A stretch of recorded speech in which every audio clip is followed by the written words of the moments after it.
Okay. Is everyone I back? think Sean has jinxed me. She punched herself in the face and she got a bloody nose. Wow. I blame you. I 3 weeks in a row. 3 weeks? 3 weeks in a row, I've had something happen to me on Saturday. Okay. Well, I'm sorry. I don't know what to tell you. I'm I just joking. But ugh. I mean, that's impressive that you punched yourself in the face. I tripped going up the stairs, okay? Stop I hitting never said. yourself. And you I just never. happen to Gwen, have stop hitting your yourself. yeah, you just happen to have your fists like in front of your face, or Kind of. well, I think that's you being a klutz. Like I can't I be am held totally cut. responsible. I never said I was graceful. Okay. All right. Um, Conrad, Mm-hmm. Dave, Yeah. Jason, Howdy. John. Yep. Okay, I know Gwen and Mel are here. Okay, so coming back in, um, uh, Elizabeth had just sent some children running away um, for some gold. And yeah, so meanwhile, while Elizabeth, you're just kind of waiting there patiently for the children to come running Yeah, I back. find like just a wall to lean against casually, and Okay. Celinda and Reginald, where do you go?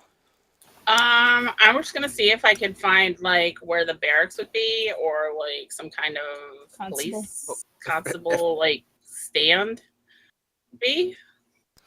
Yeah, I mean, there are definitely guards that patrol this city.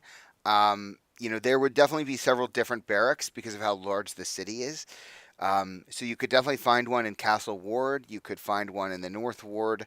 There Um, wouldn't be like a outpost, like a little like post where they post guards, can put people in cells, that sort of thing. I mean, yeah, they might. But more of that, I think, would be down further south in the worst parts of town.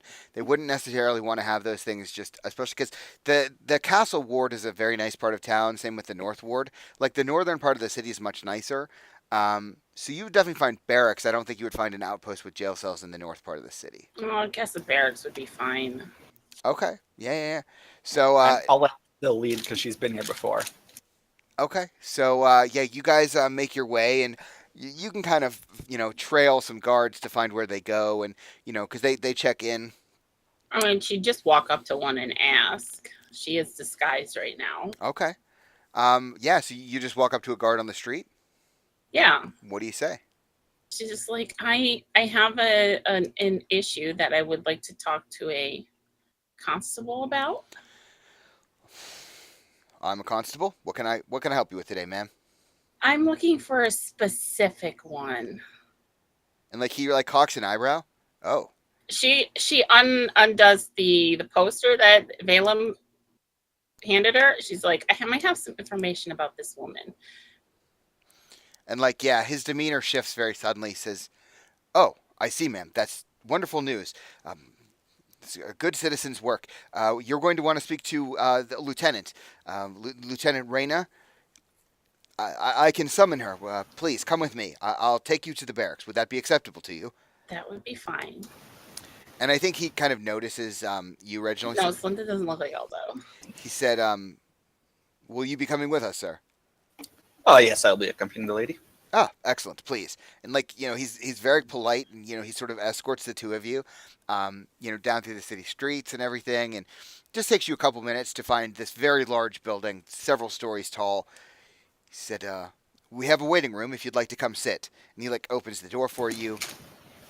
Is there any tea? Yes, of course, we can have tea made for you right away, sir. Thank you. Of course, of I course. love Reggie. Yeah, so they kind of, there's like a large sitting room, and there's just like a few people in there. They look like nobles who are complaining about the weather, right? And so he kind of sits you down, and he goes to the front desks, and there's a bit of banter up at the front desk, explaining something. And a couple minutes passes, and the person behind the front desk comes over and actually places a platter down with not very fine tea, like not a very fine teapot or cups, but it's definitely more than passable. It's decent ware. And places it in front of you, and actually puts the cups in front of you and pours a cup for each of you. and just kind of nods their head and walks away.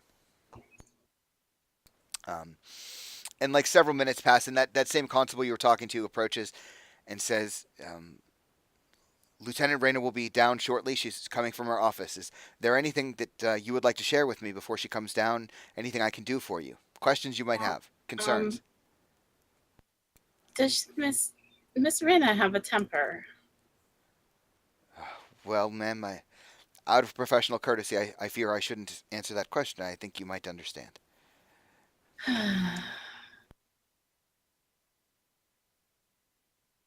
You can be frank with me. Well, no, ma'am, I feel as though it would be best if she were to explain herself. She seems like a woman that has a temper. she has a something of a fury for justice, I believe, ma'am. Something that the guard definitely needs. Mhm. Sometimes that can cloud your judgment, though. I don't believe her judgment has ever been clouded, ma'am. Just my opinion, however. I have had my judgment clouded, and I am a priestess of Lathander. Well, I understand that, but we all do have our trials, and these make us better people, I think. If you were to give her bad news, is there anything you would do to soften the blow?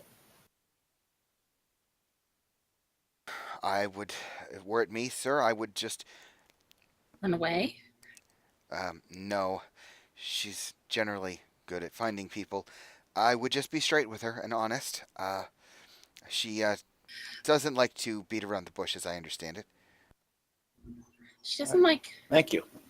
people that are above her either, do they? Does she? I wouldn't know, ma'am.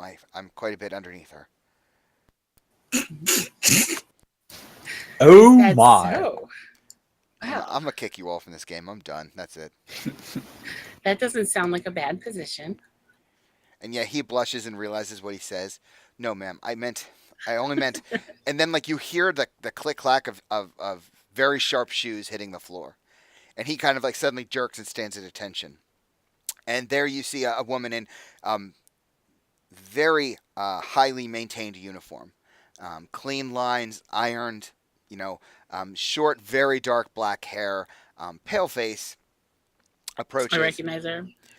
Yeah, I think it's reasonable you could recognize her. Generally, especially when she's out on the street, she wears her mask. But here, she's in the safety of the barracks, and she approaches, and she's got her hands behind her back, very militaristic.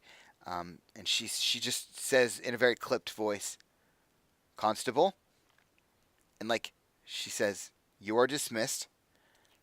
And he like stomps his foot down, turns heel hard, and like heads for the door. And she looks to the both of you. I understand you would have information for me. What is it? Yes. Can we speak somewhere privately? If it's necessary, please come. And she like turns and starts to head back, kind of behind where the desk is, through a door. All right, she'll follow her. Okay. I'll follow now. Okay. Yeah. So like by the time you turn the corner, she's like 50 feet down the hall. Like she's just going. And you see her kind of turn sharply on her heel and stare at the both of you. And she just gestures at a door and expects you to like get to her to go through. As we're walking, I just kind of, tilt my head towards Celinda and whisper and say, just be polite. She's so rude, though. That's why you need to be polite. She doesn't deserve her job. Imagine Greekwin's watching you. That would just encourage me. You remember how I was with Grequin? And like it's obvious that the woman standing there is getting like very impatient. I mean, we're not Yeah. stopping. We're Just continuing to walk. yeah. We're just like, Not walking at her pace. Okay. So you guys get down to the door by her? Mhm. yeah, and go in. Yeah, and it's an interrogation room. Why an interrogation room? And like she closes the door behind you and she's in the room with you. She says, "You wanted somewhere private? This is of utmost privacy. Please have a seat." And there are these like really plain looking chairs by like a very plain looking wooden desk in the middle of the room. Are there enough chairs, or are there just two? There's just two for each of you. She won't sit. Celinda will sit down. She's like, but first, I'll sit I too. have to get your promise that you won't freak out the minute I tell you what I have to tell I make you. no such guarantees. What information do you have for me? I need your word that you will listen to what I have to say. Ma'am, I can convict you of wasting my time, so I would appreciate it if you would just out with it. I've got much business to do. I have an entire city to guard, please. And she drops her alter self. Okay?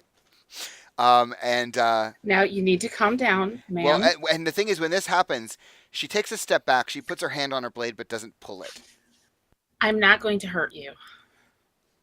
Oh, We're of just that here to I'm talk. absolutely positive. You demon. And like she goes for the door as if she's gonna like open the door, not to Wait. run I out. will not talk. I will not speak. You know I can get away. We have come here to talk to you about what happened. Yes, I've come here to discuss the issue. She said, and you are more than willing to do that. And she opens the door and she just yells out, "Guards!" And she just like closes the door behind her, but she's still in the room with you. She said, "You won't be leaving this room. Please feel free. What is it you have to share with me?" Well, I came here to discuss the issue that was on the posters. Ah, yes, because you escaped custody of a guard of the city. Yes, I panicked, I admit. That was wrong of me. Well, yes, it was actually quite illegal of you. Yes, it was. I apologize. But I must admit I did panic. You were carting me off, and I didn't know what was happening. Yes, and you thought it was best to cast a spell and disappear from my custody. Very wise, Yes. I'm sure you thought. I was. Why did you bring her into custody? Yes, exactly. There were reports of crime, and I am in the habit and occupation of investigating crime. She said, You weren't investigating crime, and what you said to me made me feel very threatened. yes, as I remember you from the last time you were in the city. I did nothing last time I was in the city. Oh, that's not entirely true, but we'll get to that. If I had done something illegal last time I was in the city, I would still be here in this jail cell. Now, wouldn't I? She says, what is your actual name? My actual name is Celinda. I am Lady Celinda Icewing. You're not a lady of Waterdeep. No, I am a lady of Baldur's Gate. I see. My father is. And she like cuts you off, and she looks at Reginald. She said, you, sir, your name? Lord Reginald Ramsbottom. Also of Baldur's Gate, I presume? Indeed. I see. And what brings you to my city? We have a problem with a friend of ours. You understand that you know the Zentarum, yes? I am familiar with them. This has to do with those men that you murdered? Well, they did attack us. They were holding one of my friend's sisters hostage in a house nearby. And where is this friend that I might speak to them? Not with us right now. Ah, convenient. Unfortunately. If you would like to talk to him, I would like to speak to all of your associates, as I'm sure, I have no doubt, they are all culpable as you. well, I think you are also culpable here. Then You are Tom not came in a into position. the city. You are not in a position to say Listen such to things. me. I have The no. Zentarum came into the city. They took my friend's family hostage, and they have been holding them in their own home for the last 2 weeks. And she. And what have you done about this? She goes to open the door. She says, "Ma'am." She says, "I have just a cell for you." And she opens the door, and you hear like guards outside. There's like footsteps coming down. She said, "I don't answer your questions here. Do you answer mine? Do you understand that?" So you're going to ignore the problem. You have no problem with the Zentarum being in your city, taking your citizens hostage. She says, "All in due time. I'm going to deal with every problem in its course. The first problem is you." Mm-hmm. She says, I've come here in good faith. "You're accusing me, which you have no right to do. You're not answering my questions." What questions would I you like think me to she's answer? answered every question. I've answered every question you've And asked. you've interrupted me on every question, and you're imposing your own questions upon me. This is not how an interrogation goes. If you'd like to Yes, restart but this, you are a police officer. You are supposed to be an officer of the law. You are supposed to protect me and the people of the city. as I see it, you you are require culpable no here. protection. I don't technically, no. But my friend's family does. All in due time. If you wish to speak to me in a civilized manner, we can start over. I tried to speak to you in a civilized manner and you This- started yelling at me. This is not civilized. I will ask questions. You will answer them. You will not ask questions of me. Who is your superior? Yes, I would like to talk to your superior. And she says, "At the current moment, I am my own superior. I don't believe that. I am not inclined to care what you believe."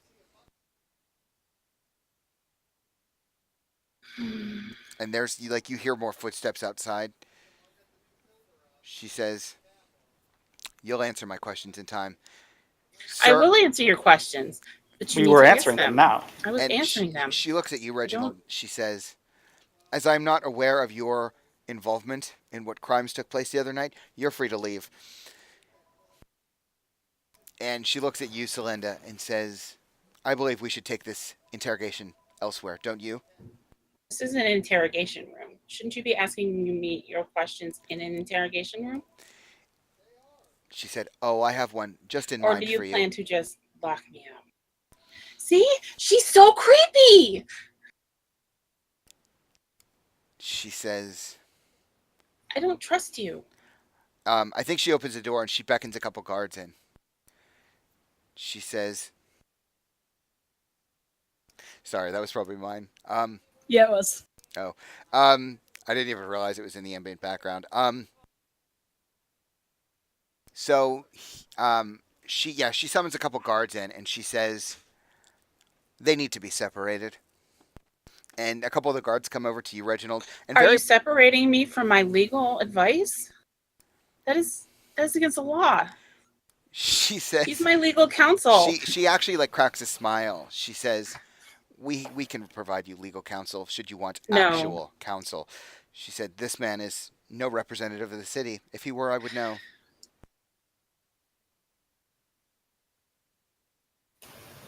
You're a very bad woman. She said, "I'm a woman of the law and I'm trying to do my job. However, I'm unable to do so as someone in my custody is not answering questions." Then ask me questions. She says, so she goes off and a couple guards that are now standing in the room. She crosses her arms behind her. She says, "What is your actual name?" I told you what my actual name is. My name is Celinda Icewing. My father is Baron Cullis Icewing. My mother's Baroness And she raises a hand to silence Solara you. Icewing. I'm from Baldur's Gate. Yeah, she raises a hand to silence you. She says, "Do you see how I asked you a question and you didn't answer it?" I did answer it. My name is not Kella Darkhope. Do you understand this? It is not Kella Darkhope. When I ask a question, I expect an answer to the question I ask, not to other questions that you're asking yourself. You seem unable to understand this. What is your actual name? My name is Celinda Icewing. Good. Now we're getting somewhere. What city do you hail from? Baldur's Gate. And she nods. She said, "How long have you been in Waterdeep?" One day. Not even.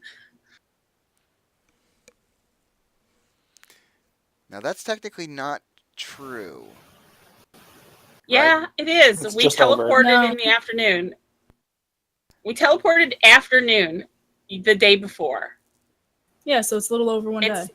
less than okay. a day. All right. Unless it's noon, it's less than a day. It just seems like a lot more time has passed. That's fine. It does. It does. Really does. She says, How did you arrive in the city?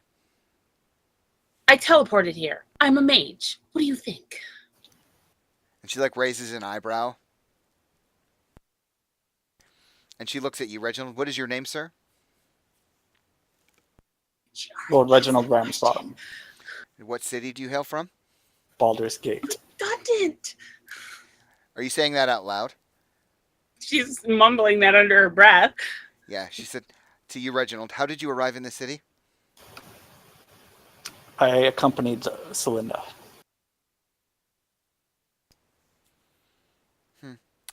And she Don't turns really back to you, understand magic. Celinda, and she says,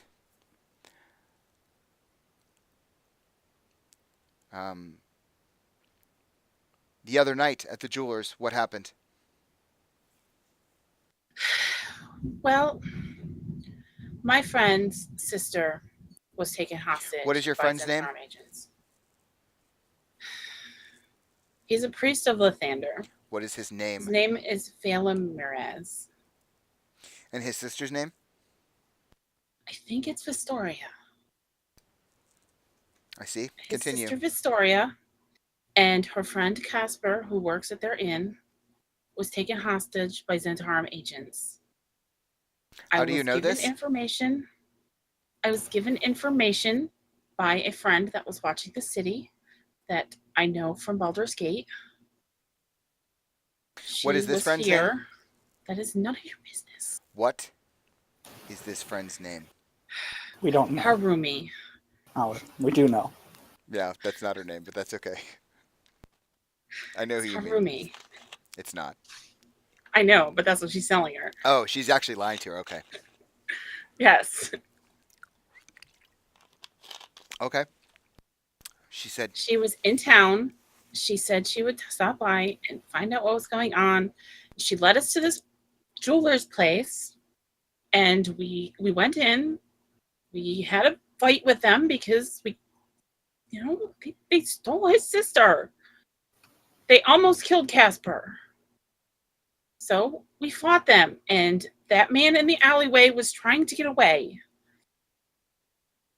They were going to go back to the inn to whatever. To let them know that we'd taken her back. yeah, and she kind of raises her hand to silence you. Convenient that you were there and left no one alive for us to question, don't you think? Well, I'm sure you have plenty of people that can speak with dead. There is a Spire of the Morning in town. As I said, convenient you left no one alive. Well, what was I supposed to do? Was I supposed to let them go back to the inn and alert this horrible man? Yes. It's crazy to think that when you arrived in a strange city and there was crime afoot that you didn't alert the town guard. That's also odd, I think. Yes, last time we had that problem, I almost lost my parents. Oh, that was here in Waterdeep. It No, wasn't. but that was in Baldur's Gate. But you understand that I have a problem sometimes with police officers not doing what they're supposed to You be doing. understand your problem is not mine. I understand, but still. I still don't know if I can trust you. I You don't. could be Zentarum. Yeah, I don't particularly care. She said, this friend of yours, you said, Valem, he is at the Spires? No, he's not at the Spires at the moment. Where is he? Where would I find him? I don't actually know where he is. He might be at the Spires, but I don't know exactly where in town he So is. you're saying you just lied to me then? He is staying at the Spires. Let's put it that way. Excellent. And she kind of looks to the two of you. She says, she takes one last look at you, Celinda. She said, all of this could have been avoided had you not teleported away from me and out of my custody. I know. I panicked. And now we're here. She says, I'm going to go speak with your friends and see if we can't get this sorted out. Please. In the meanwhile, you'll be staying here. Please, just be discreet. No. They have his family. Yeah, they and have she- his family. She just says no, and like she heads for the door, and she starts to head out and leaves you in the room. And I really hate this woman. I hate this woman so much. she begins to close the door. And she kind of pops her head back in and says, "You'll be brought water and food. I'll return when I can." And like closes the door behind you. Am I still in And there? Good water and food. Yeah, I think for the time being, Reginald, they left the two of you together, but there are two guards in the room with you. Do you see? She's such a bitch. She's She's so pig-headed. No wonder no wonder they call cops pigs. Okay. She just gets up and she starts. her stubbornness reminds me of someone. She gets up and she just starts pacing and just like verbally berating this woman. Okay. So yeah, you guys are left there, and you hear the click clack of her shoes as she disappears down the hallway. Then we cut back to Elizabeth, who I think several minutes pass, like 5-10 minutes pass for you, and three children come running back up, and they all start to like reach for you, and they all start to pull you in three separate directions.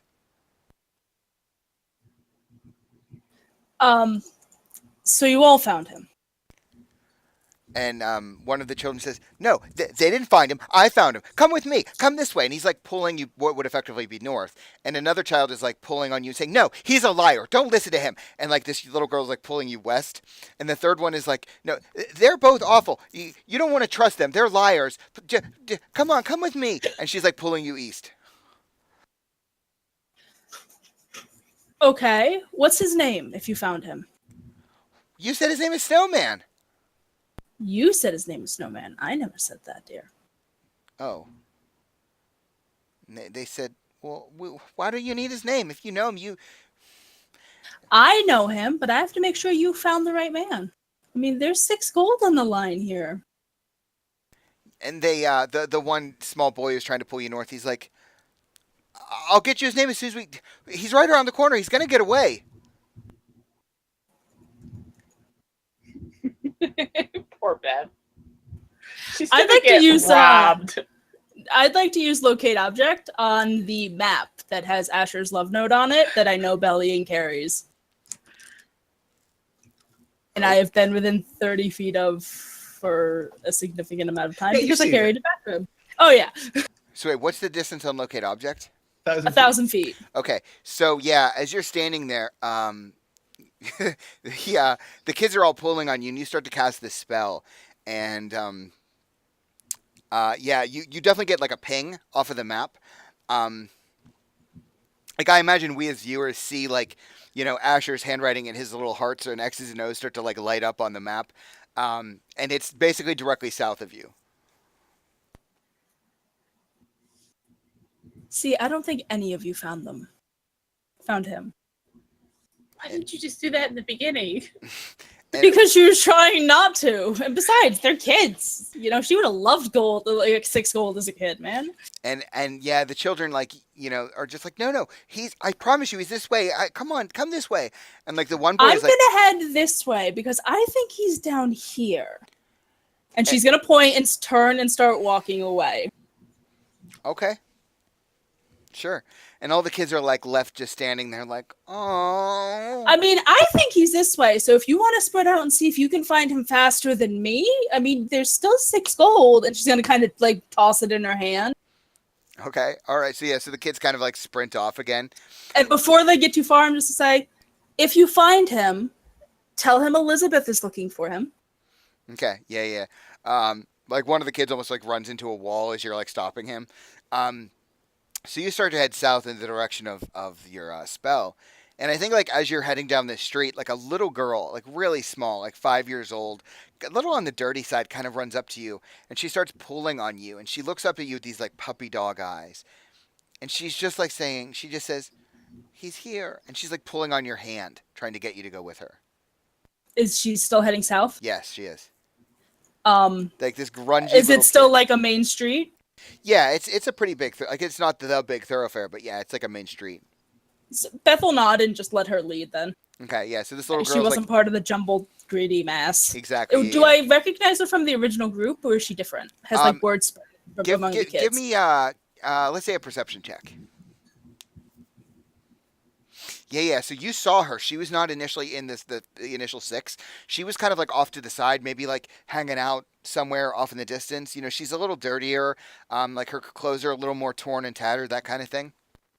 Okay, But so I'll let her lead. I'm going to be very aware of my surroundings just because street urchins are a thing, and I've been in enough big cities at this point. I don't trust anybody.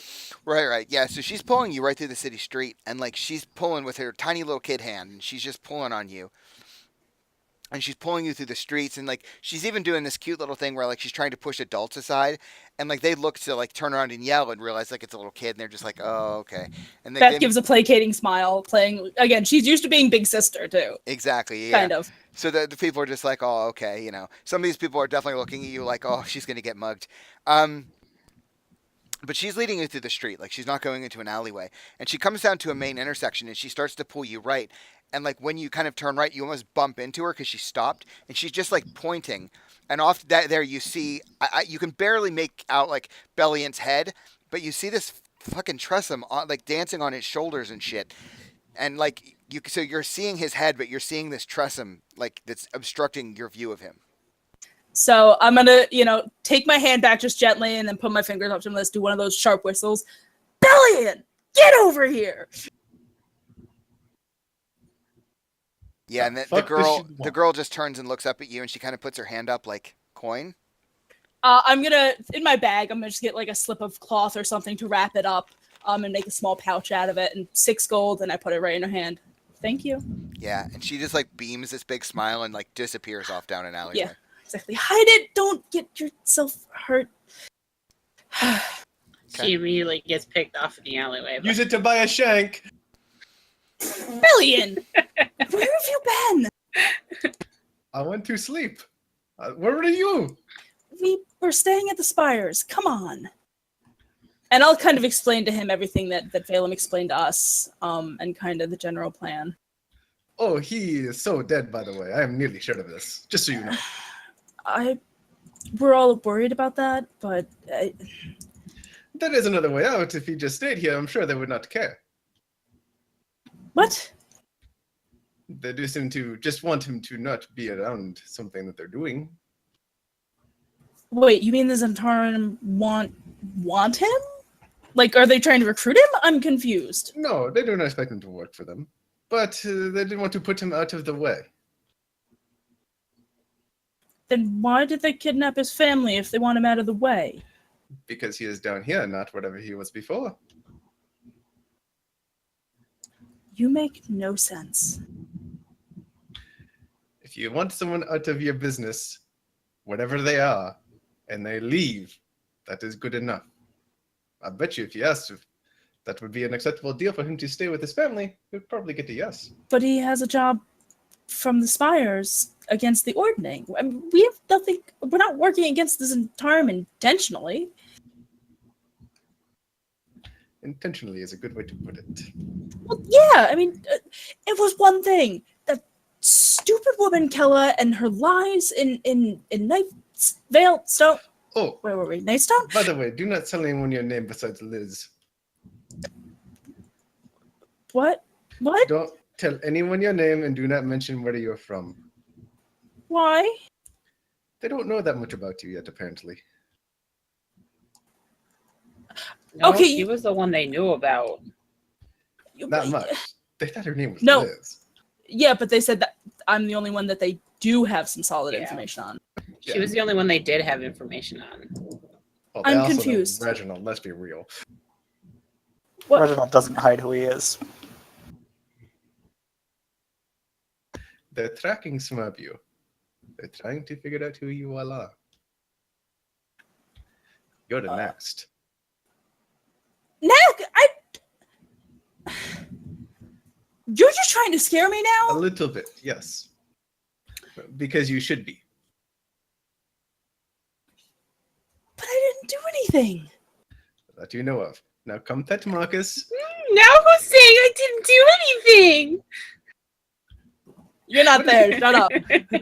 Now pet Marcus. He is my new kitty cat. Another Tressum? Yeah, trust him. I ran into it down the street from where, You stole a you cat? know. I did not steal it. It came with me. They are intelligent. Say hello. It will understand you. I guarantee it. I'm familiar with Tressums. The last one got a little. We left him for the giant, I think. No, we did drop him off where he went. No, we dropped him off to Anyway, Miro's. Shadow, Yeah, no. you said we're going to the morning. I do not like that place very much. I'm just going to let you point that out. It's okay. We're staying with a friend of Alam's. He's pleasant, loves stories. So you could I don't think you know why I don't like the place, but okay. You can talk to your heart's content. Let's just get back there. Again, stop telling people who you are. It's a little late for that. Well, you can at least stem the tide. And she just kind of pouts all the way back. Oh, I would like to mention that Selenda is probably going to go to jail, just so you know. I've seen the posters, and she's going to deal with it. I'm pretty sure she's going to jail. You think you know everything for a They're not very foreigner. fast. Let's be real here. They want her. What did she do? I don't know. I think she's going to jail. Well, let's get back to the spires. We can explain everything there. Just go. You're drawing attention, and last thing I need is these kids coming back. Oh, but I already got found O's you, too. Hi. Yeah, and I think like Oz, as you guys are walking along, is probably like trying to steal food off the street. Undoubtedly. Oh, yeah. I will bring out some of the travel jerky. O's, no stealing. O's, and I'll kind of wave it in front of his face. It's not When did I stealing. It's become- on the road. It's like wrangling cats. I have an. No offense. And I look at the Tressum. It is not a cat, it's a Tressum. I have an entire bag full of jerky. It is, not jerky, bacon. Do not worry. It is a tavern of bacon. You stole bacon, and you're worried about Celinda going to jail. It was not stolen. There was no one there. gosh. That doesn't See, make I it like that. stealing. Oz actually starts wiggling into the pack. Wait a minute, there's bacon in here. Just kind of close it behind him. But so Sean can Enjoy move the on. bacon. We're walking, and Beth just Yeah, we're gets gonna go, more and more flummoxed. I like that word, flummoxed. Sorry. Okay, so you guys are heading to the spires, and you know in the meantime, obviously, Balaam, you have arrived back at the spires. Where are you going? Honestly, I kind of regret wanting to do this now because I think this is going to end poorly, but I can't metagame it. But I'm going to go see Sister Serena. Okay, sure. Yeah, you can make your way back to her office, definitely. Like as you approach, I think like as you approach her door, you hear nothing coming from inside. Like it just sounds silent as you approach. Is the door open? It's closed? closed. It does not appear to be locked, but I knock. okay. Yeah, there's kind of a pause, and you hear a little bit of sound coming from inside, and there's like a brief pause, and Serena gets up and she opens the door, and you see her there. She's just standing there and looks a bit surprised and not like shocked, but just like, oh, okay. She looks at you and nods. Welcome back, brother. Sister Serena, if you have a moment, I'd like to sit down and talk with you. Of course, please. She turns around and like heads back into the room. She goes around her desk and sits down and beckons for you to take a seat. It doesn't look like anyone was in there with her. Nope. Okay. Like you Yeah. might be able to see like as you enter that it looks like maybe there were like a couple pillows that were put on the ground. That you could probably reasonably assess maybe she was meditating. Okay. She kind of beckons for you to sit. Go ahead. I take a seat. Sister Serena, as I vaguely touched upon, my family's in a great deal of danger. As you might be able to translate some of my actions. I'm emotionally compromised. I'm not acting of my own accord, and first and foremost, I need to apologize for the way that I spoke to you in the past. She kind of nods. She says, "An apology is due to you as well. I was brash. I hope you understand that I was also a bit emotional at hearing some of the things you were saying. I'm not accustomed to hearing that sort of thing here." And it's totally understandable. Being in the environment that I've been in, uh, one can get a bit numb to certain circumstances. And again, I think it was less than compassionate of me to expect you to just absorb that without any type of emotional outbursts. But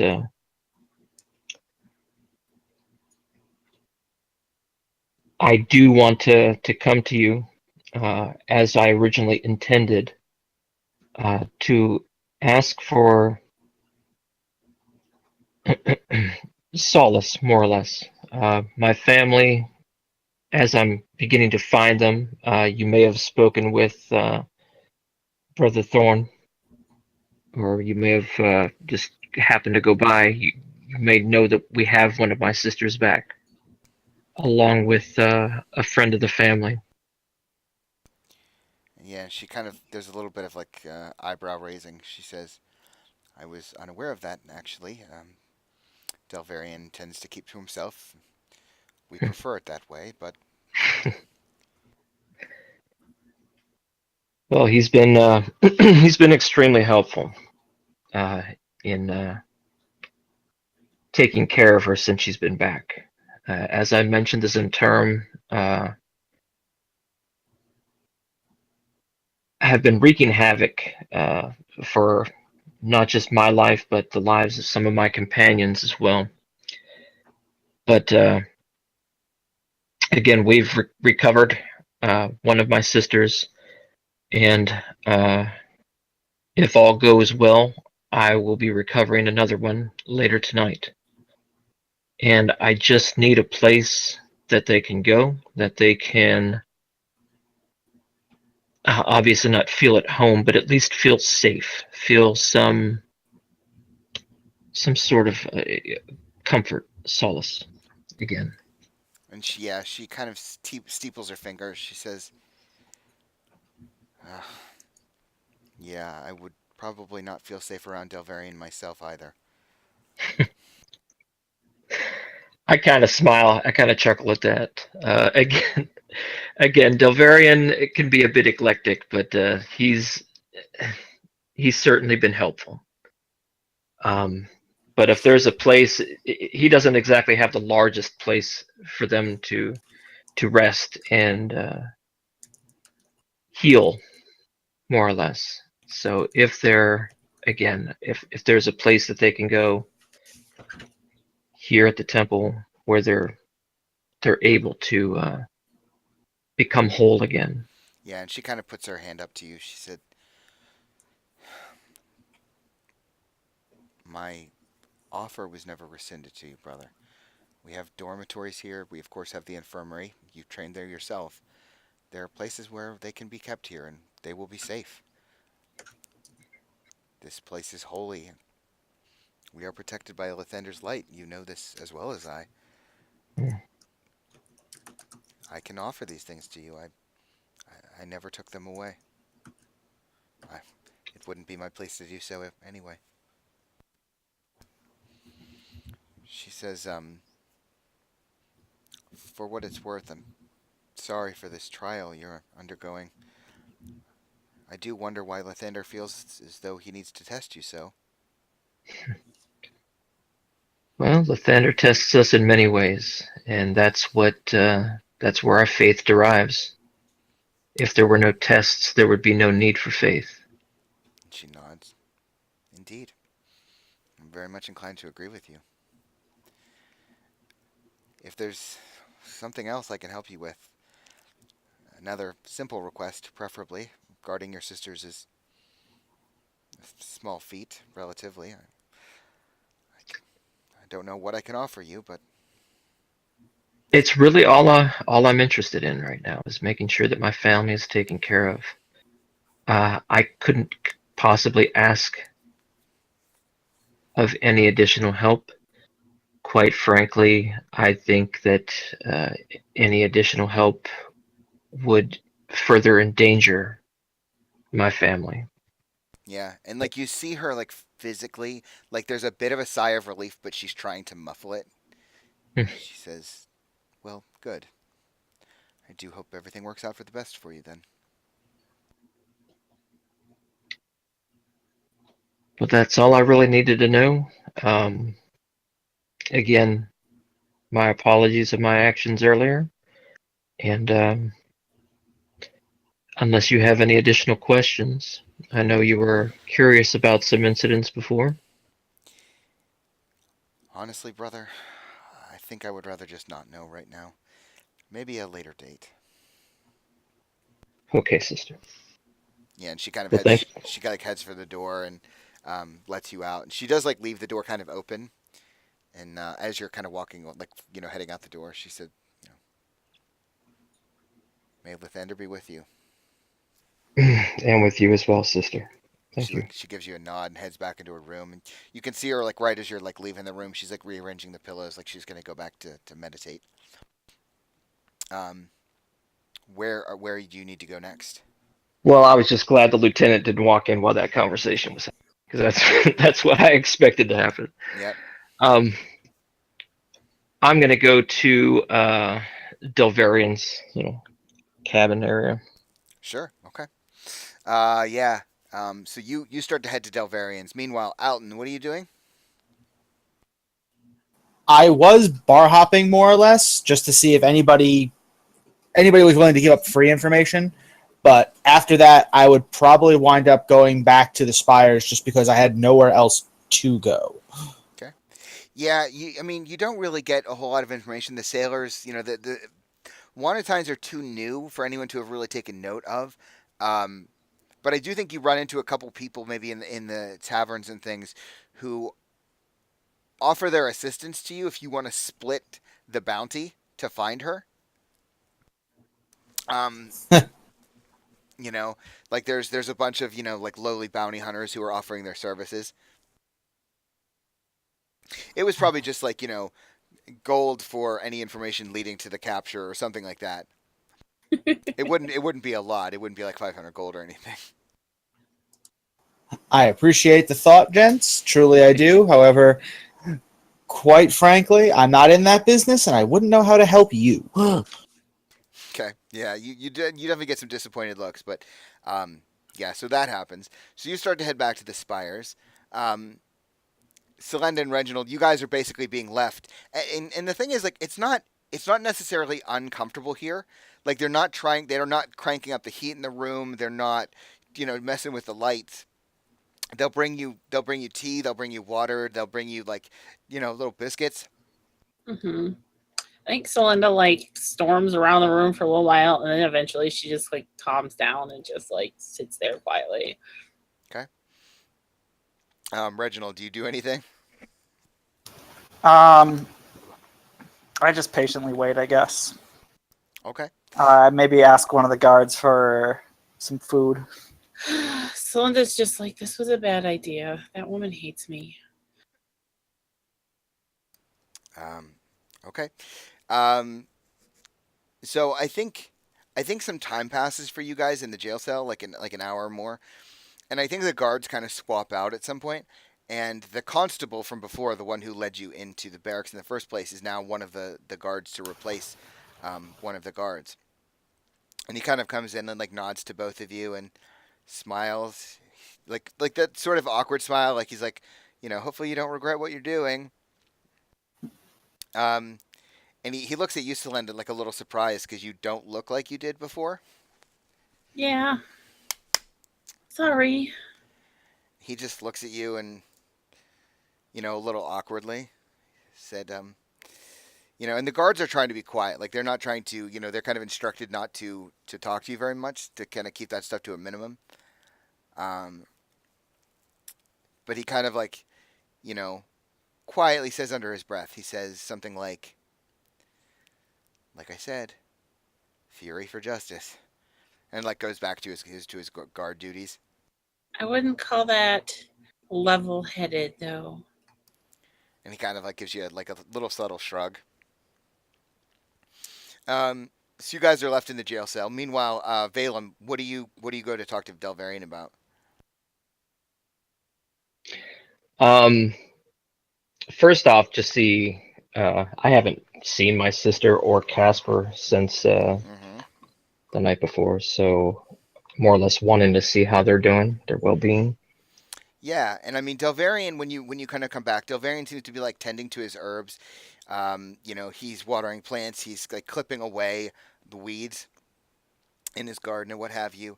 Um, and he kind of sees you approach, and he jumps up and he says, "Oh, Valem, welcome back.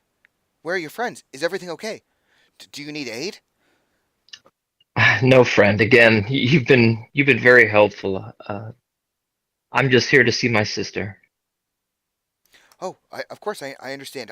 I'll leave you to it then.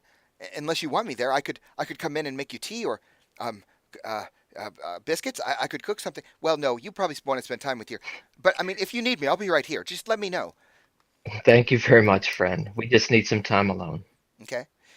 Yeah. So you kind of walk to the cottage, and you can see the doors cracked open to let some air flow in, and there's of course the window in the front, and you can kind of see off against the wall. There's the bed, and I think what you see is your sister appears to be awake, and like Casper is laying in her lap, like he's got his head in her lap, and she appears to be like brushing his hair, and his eyes appear to be open. Do you just approach? Uh, yeah, I walk in Okay. and Yeah, and there's like there's obviously like a startled reaction, like they weren't expecting someone to just walk in. Mhm. You I just start to set my stuff down, like I'm kind of like unwinding more or less. Okay. Um, and then I'd like to pull a chair up, I guess, next to the bed, sit down next to him. Yeah, and like I think what happens is that Casper tries to sit up, and your sister kind of forcibly holds him down, like in her lap, and she's sort of just still like brushing his hair with her fingers and like rubbing his back. And she kind of like it's obvious your sister's reluctant to make eye contact with you, but she says, Hmm. "Brother." It's good to see. It's good to see Casper up awake. I kind of turn my head sideways to kind of meet with his sideways head. Yeah, and he gives you this really awkward smile, like, "Sorry, I tried to sit." Um, and I think that Vistoria says, "Is it? Are you actually glad to see him?" I am indeed. We definitely need to talk. We need to clear the air. Before I came back to town, I did speak with Father, and he said that Casper had saved your lives. Yeah, well, So I'm more happy to see Casper well than you could possibly imagine. yeah, and Casper is still like awkwardly like trying to smile and like, like this is super awkward, and he just wants to sit up or get out, and he can't because Vistoria won't let him. And she said, "Yes, what he did was incredibly heroic and dangerous, but he's well now, I guess."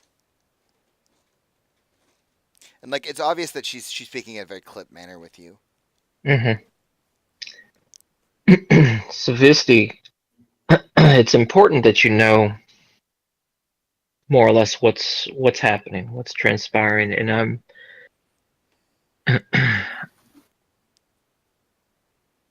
I want to ensure that you know exactly how detailed that this actually is. Um, Me and my companions, as you're aware, one of the things we do. We just travel the land trying to right wrongs. We came across the Zentarum. And when I mentioned that, I kind of want to gauge whether she's understanding what I'm talking about at all with Zentarum. Like, does the word confuse her, or does she know who they are, or anything like that? Hello? Are you Sean, I muted? think you're muted. Yes, I Yeah. was. I think you can gauge that there's enough recognition when you say the word that like you could continue. Depending on how deep you go, like how deep a dive you go, like she understands what Zentarum means. Okay.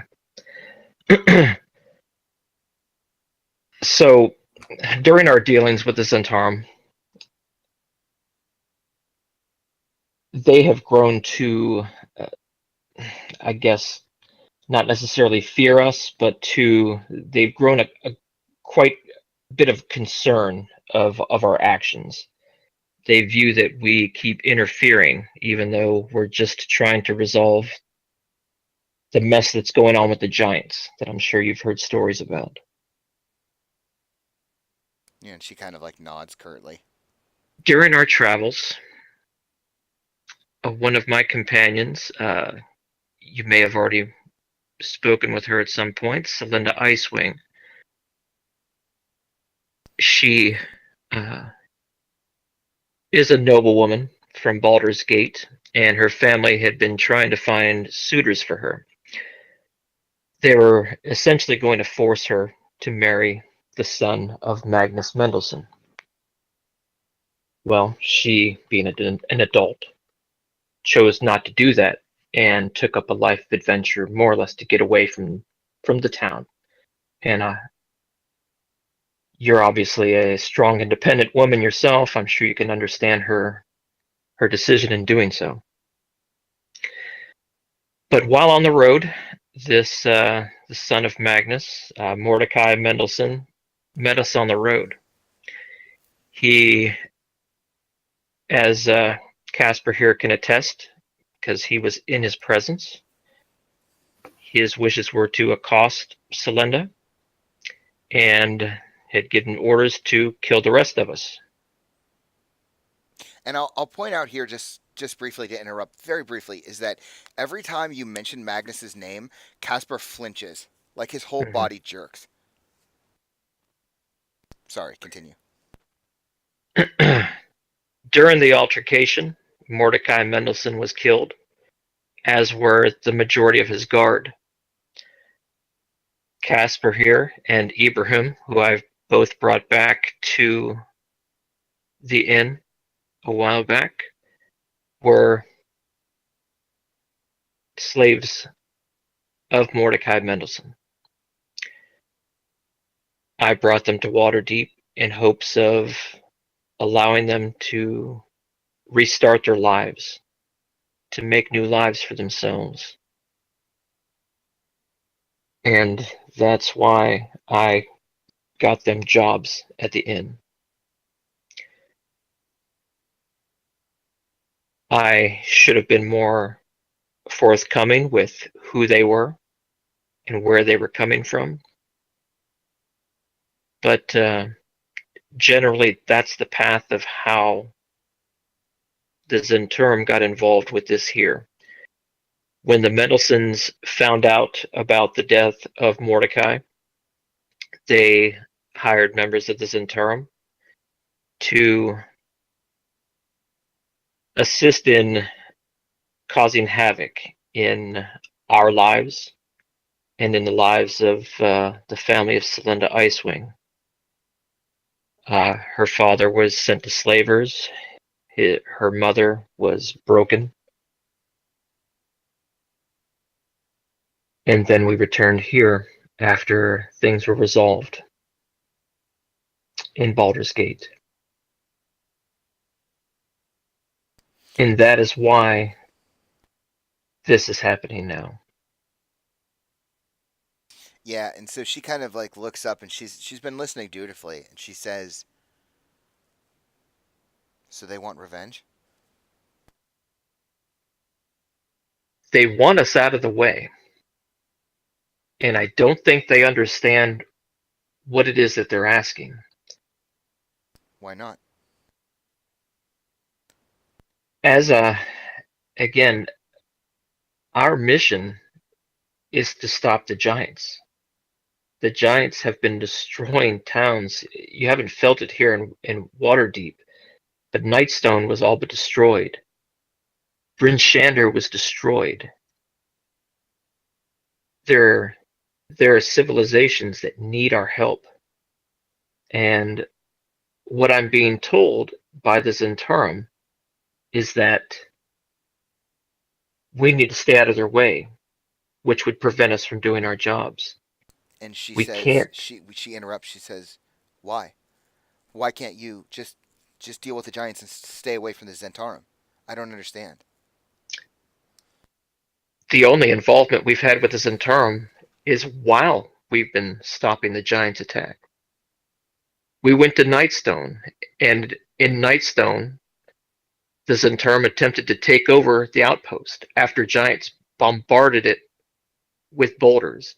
After we had to save the entire town from ogres and goblins, we brought these families, full families back with children, back to their homes, only for the Zentarum to attempt to just take over again. Surely you know what's right from wrong. We couldn't leave them like that. Golden Fields, they're using our actions in Golden Fields. We literally fought off a giant attack in Golden Fields, and they're using that as something that we interfered with. We can't let the innocent fall to the dangers of these giants if we can stop that. It's not something, obviously I don't want our family to feel pain. I don't want our family to hurt. But I can't allow these thousands upon thousands of people to suffer because of the threats of the Zentarum. Yeah, and so she says, "So? So what? What are you going to do? You're going to sacrifice your family? You're going to give us up and not save Misha, not save mom and dad? What about what is your plan? What am I supposed to I'm just bringing, live here the rest of my life? Like I can't just ignore that." and this is where our negotiations just need to take place. I will be bringing Misha back tonight. What about mom and dad? It's going to take time. It's going to be part of negotiations is trust, and we have to build that trust in order to get everyone back. And she says, But it's going to take time. "But there isn't time. They'll kill them. If you won't, I'll go. I'll give myself up, and they'll give mom and dad back. I'll go. You do Misty, whatever no. you're gonna do. I'll go, and then Misha can come home with mom and dad. And if that's all you want, then fine. I'll go." And like Misty, at this they're point, all going to be safe. she says, I can't believe that. I just can't. You don't know these people. You don't. I'll go." And like Casper at this point is getting like real fidgety, and he starts to sit up, and like he's like forcibly like moving himself away. And he makes eye contact with Historia, and he says, "This is my fault. I will go. Valem, you take me with you. Trade me for her. Trade me for the family. I will go." And like Historia is like reaching on to him and like saying, "No, no, no," And what do you do? There's not going to be a trade. It's not a matter of who they have. It's that they feel they have leverage. They don't want us to be in control. They don't want us to decide who they get to keep. That's not going to be a decision that we're allowed to make. You have to trust me that this is going to be resolved. I would not have let Casper stay with our family if I thought he was going to be trouble or a danger, and that's proven to be one of the smartest things that's happened so far, and I can't thank him enough if what Father said is true, that he did save you guys, that he did keep you alive. But you have to trust me. You have to let me do this. I Yeah. wouldn't be here otherwise. And she kind of like, at this point, she's holding on to Casper's hand and she's like rubbing his hand. And she looks at you. She said, "Fine. Just make this right, Valem. Get our family back. If you're going to do something, do it. I want my sister back. I want our lives back." Trust me, I'm going to do everything within my power to make that happen. Yeah, and she says, "Fine. Just get it done." And then I think like you hear from outside of the cottage, I think you start to hear the huff and puff of Delvarian. Like something has gotten him worked up. And he kind of approaches the cottage. And even though, did you leave the door open? If it was cracked to let air in, sure. Yeah. Not like wide open, but So yeah, like cracked. he won't just open the door. Like you can hear him like stepping from foot to foot outside, and he's like knocking on his own cottage. It's like, Valem, Valem, there's a problem. Valem, if you could, I don't mean to, I don't want to burst in case anyone's indecent or, I well, go to the door. yeah, and he's just standing there, and he like a small child. He's like left foot, right foot, left foot, right foot. He's like, there's some commotion, at the front of the temple, and city guard, and I don't know what's happening. But there somebody was asking for you, and well, yeah, what should we do? I'll take care of it, friend. Oh, right, of course. Would you like me to go with you? And like you can tell he doesn't want to go. Yeah, no, not at all. Again, stay here with my sister. Stay here with Casper. Just tend to their needs, and I'll take care of everything. Oh, of course, right. Sure. Good luck. Okay. And like he like turns around and like disappears around the corner.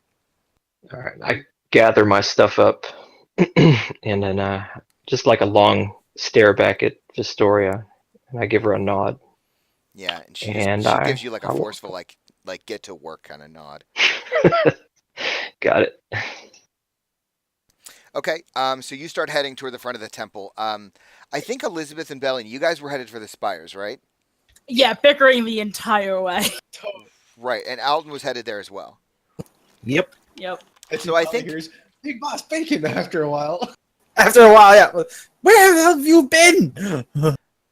Boss, there was bacon, boss. Boss, there was so much bacon. And there was like candy apples and like I was stealing Bacon that you stole. Your imp stole bacon.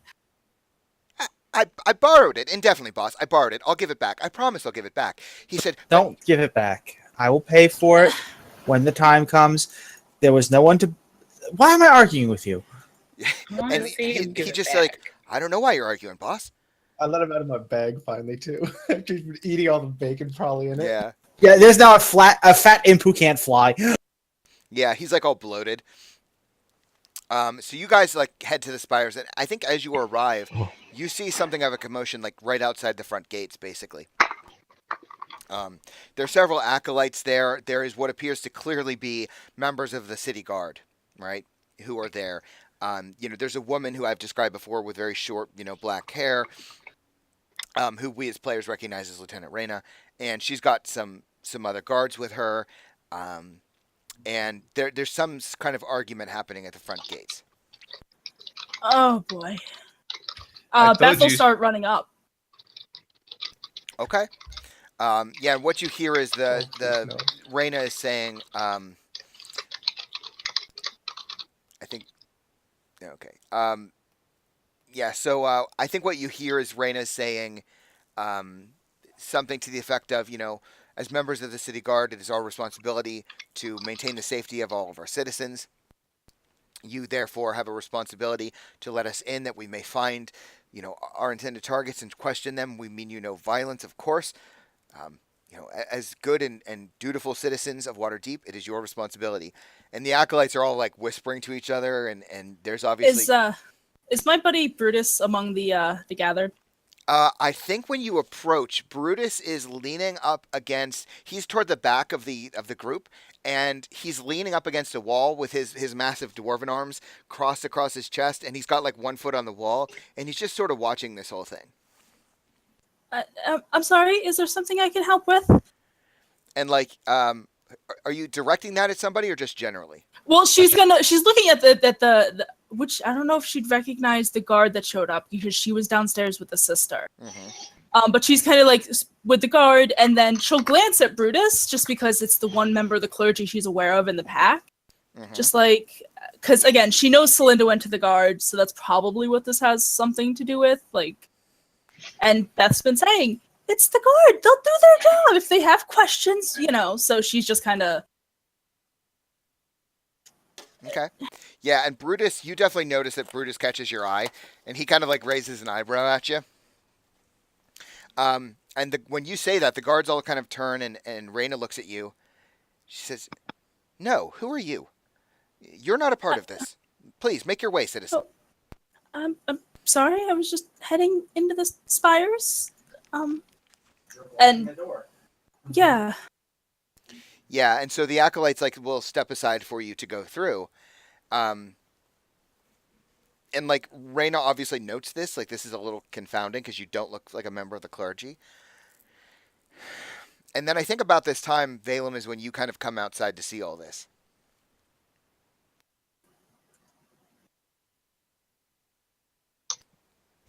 All right. Well, seeing them, I just kind of walk up to them. Valem, is everything okay? Listening to the conversation to try to gauge what's happening. Yeah, and like the acolytes at this point are just because there isn't like a high member of the church here, right? It's just all acolytes, and they're all sort of looking at each other. And I think when you arrive, Valem, they all kind of look at you, and you know, one of them says, "Brother, we do have a responsibility to let them in." And Raina turns to you very curtly, and she says, "You know, you're a high member of the clergy. What is your name, sir?" My name is Valem Myris.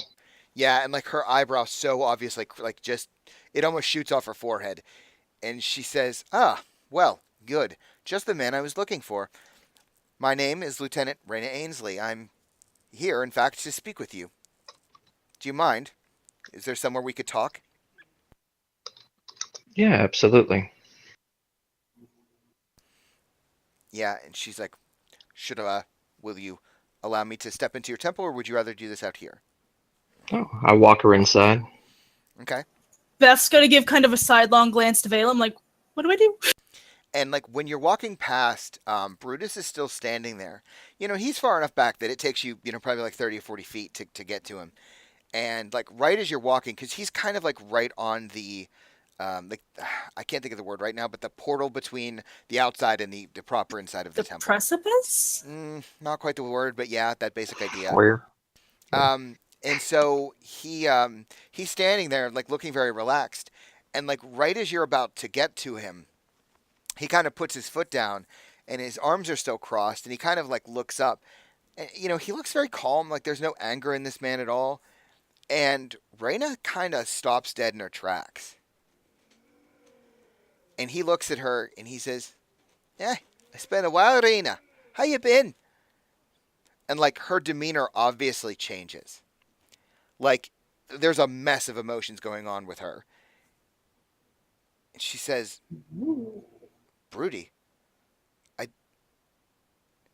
didn't know you were back." He's like, "Hey, I was going to come find you pretty soon." "Well, I have business, and I will find you afterwards." And he, like, gives her a wink. He's like, "Hey, I'm sure you'll find me at 8. He's like, "No, on with your business." She's obviously like spooked. She's like shaken by this. And she looks at you, Valem, and she's like trying to, you know, reassert her dominance here. And she says, "Shall we?" Absolutely. Before I walk us forward, I look at Beth. I say, go to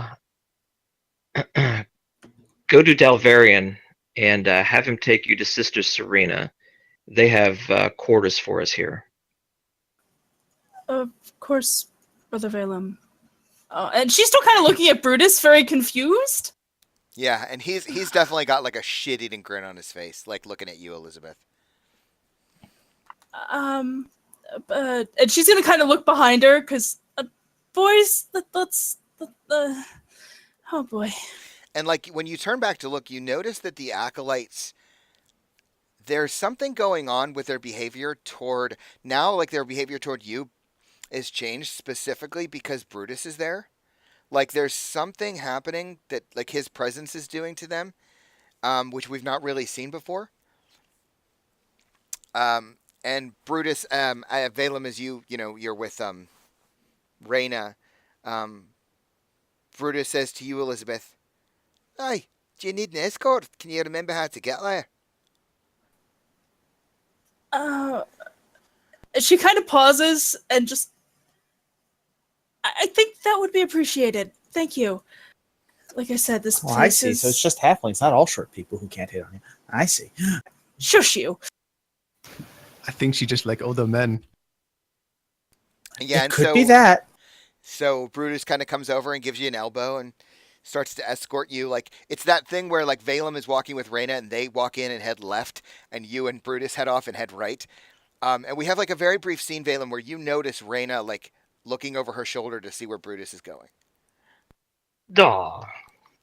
But yeah, she still goes with you wherever you take her. I'm just gonna Is she take her to the next? solarium. Okay. Yeah, so Valem, you escort her, or she walks with you. It's a very strange, tense sort of walk, because she wants to lead, but she knows she really can't here. Uh-huh. So yeah, you lead her to the solarium. Elizabeth, Brutus will escort you to the solarium, or to Serena's office. No, I was going to the. If Oh, I to- notice we're not heading towards the courtyard, and say, "Oh, I have to go to see Dalvarian first." Whether is that his last name? Dalvarian? Is that his first name? We've just called him Dalvarian. And Dalvarian's is first. yeah, Oh. Delvarian Thorn. No, this is Beth's I gotcha. rambling. Okay, and Brutus says, "Oh, I've not seen Del in quite some time. He comes in quite a bit of handy. Do you mind if I come with you?" No, I'm just. Is she a friend? Aye, something like that. We used to know each other. It's been a while though, several years in fact. But yeah, that's the story for another time. Shall we? And he starts to escort you to, and he immediately knows where you're going, like to Delvarian's office Yeah. or his courtyard, whatever we want to call it. So yeah, Beth will take so far, but as they head down the walkway, she'll go, Davarian. Yeah, and yeah, there's like a pause, and I think you start to hear that weird mumbling sound, like, is someone there? What's going on? Valem, is that you? And Brutus kind of turns to you, Elizabeth, and he gives you like a shh sound, like he puts his fingers to his lips. And he's sort of like, he's just walking with you, and then Delvarian like pops out to come look. He says, "Oh, hi, and like his whole body freezes, looking at Brutus. Beth stops walking. And Delvarian, like, and like, I want you to picture this scene, right? Because Brutus is a dwarf. I mean, he's a pretty built dwarf, but still a dwarf. And then Delvarian's like extremely tall and a very large man, right? A hefty man. So we've got this huge discrepancy.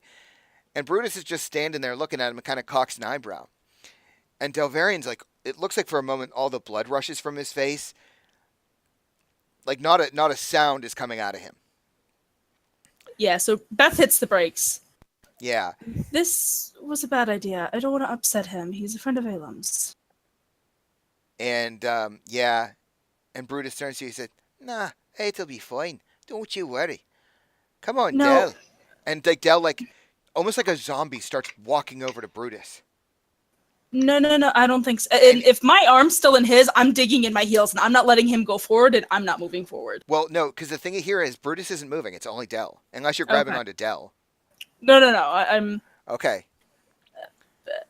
Brutus. If you make him uncomfortable. I'd rather not. Yeah, and Dell is just walking forward, like he's like robotically can't control himself, and he comes over and he's standing within like inches of the two of you, and he looks, and Brutus has this like really smug look on his face, and Dell, like no blood in his face, just looks down, and suddenly like takes his fucking huge arms and just wraps all three of you together in this massive hug, and you can feel like he begins to sob.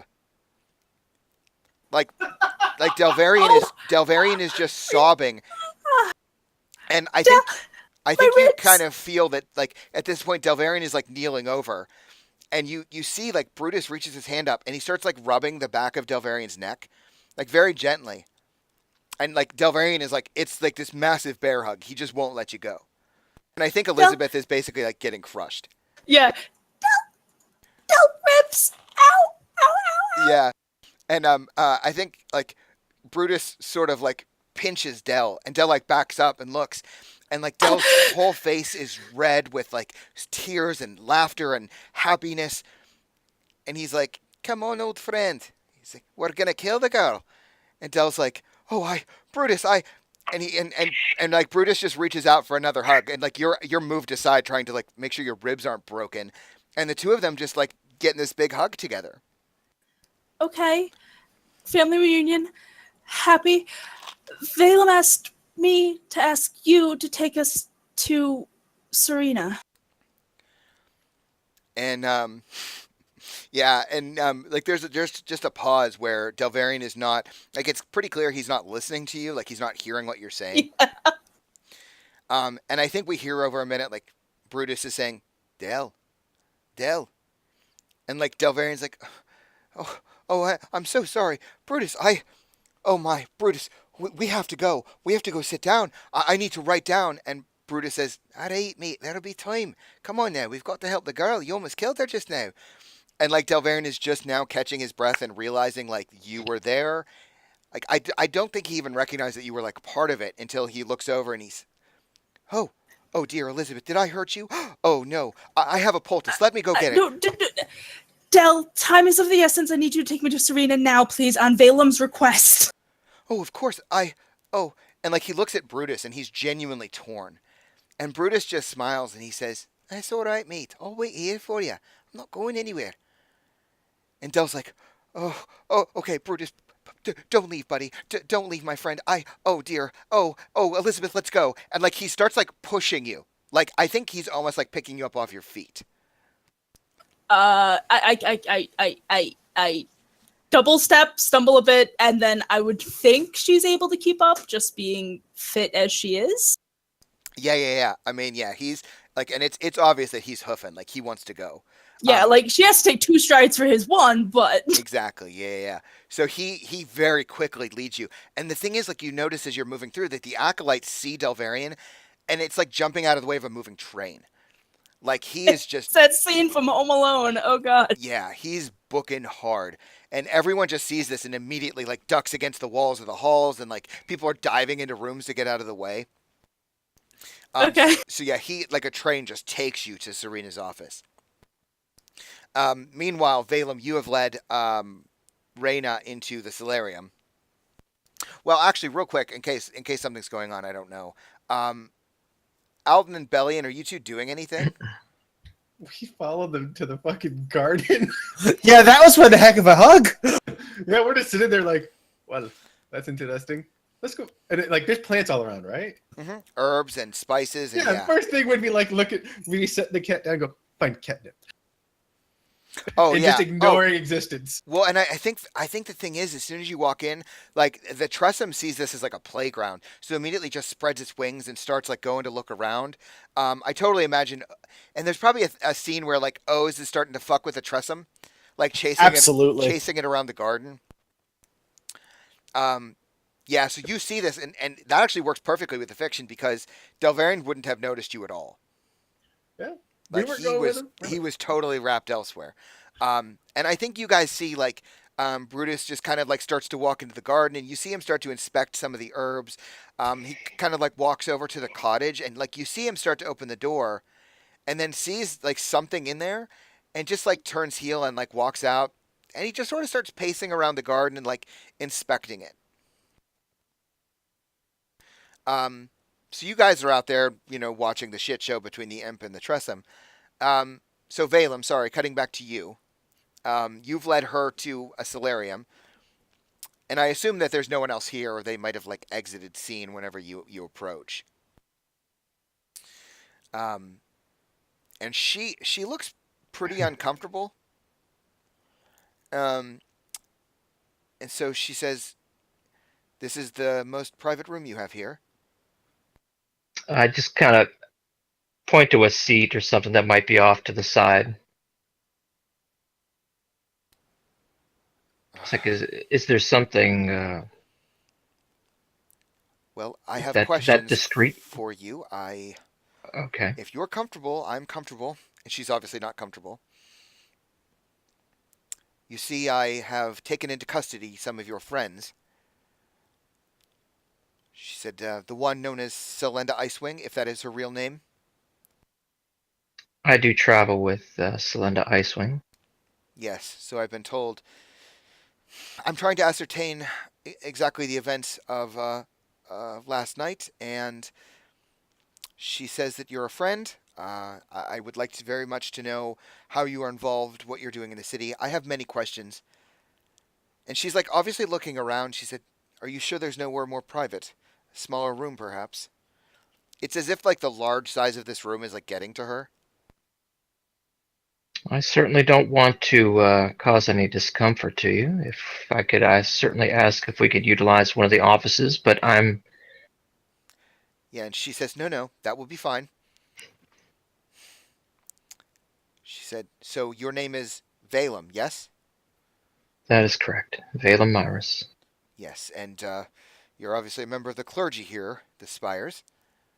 That's correct. And you have family in the city? That is correct. Your friend spoke of the Zentarum, something about your family being kidnapped. Is this true?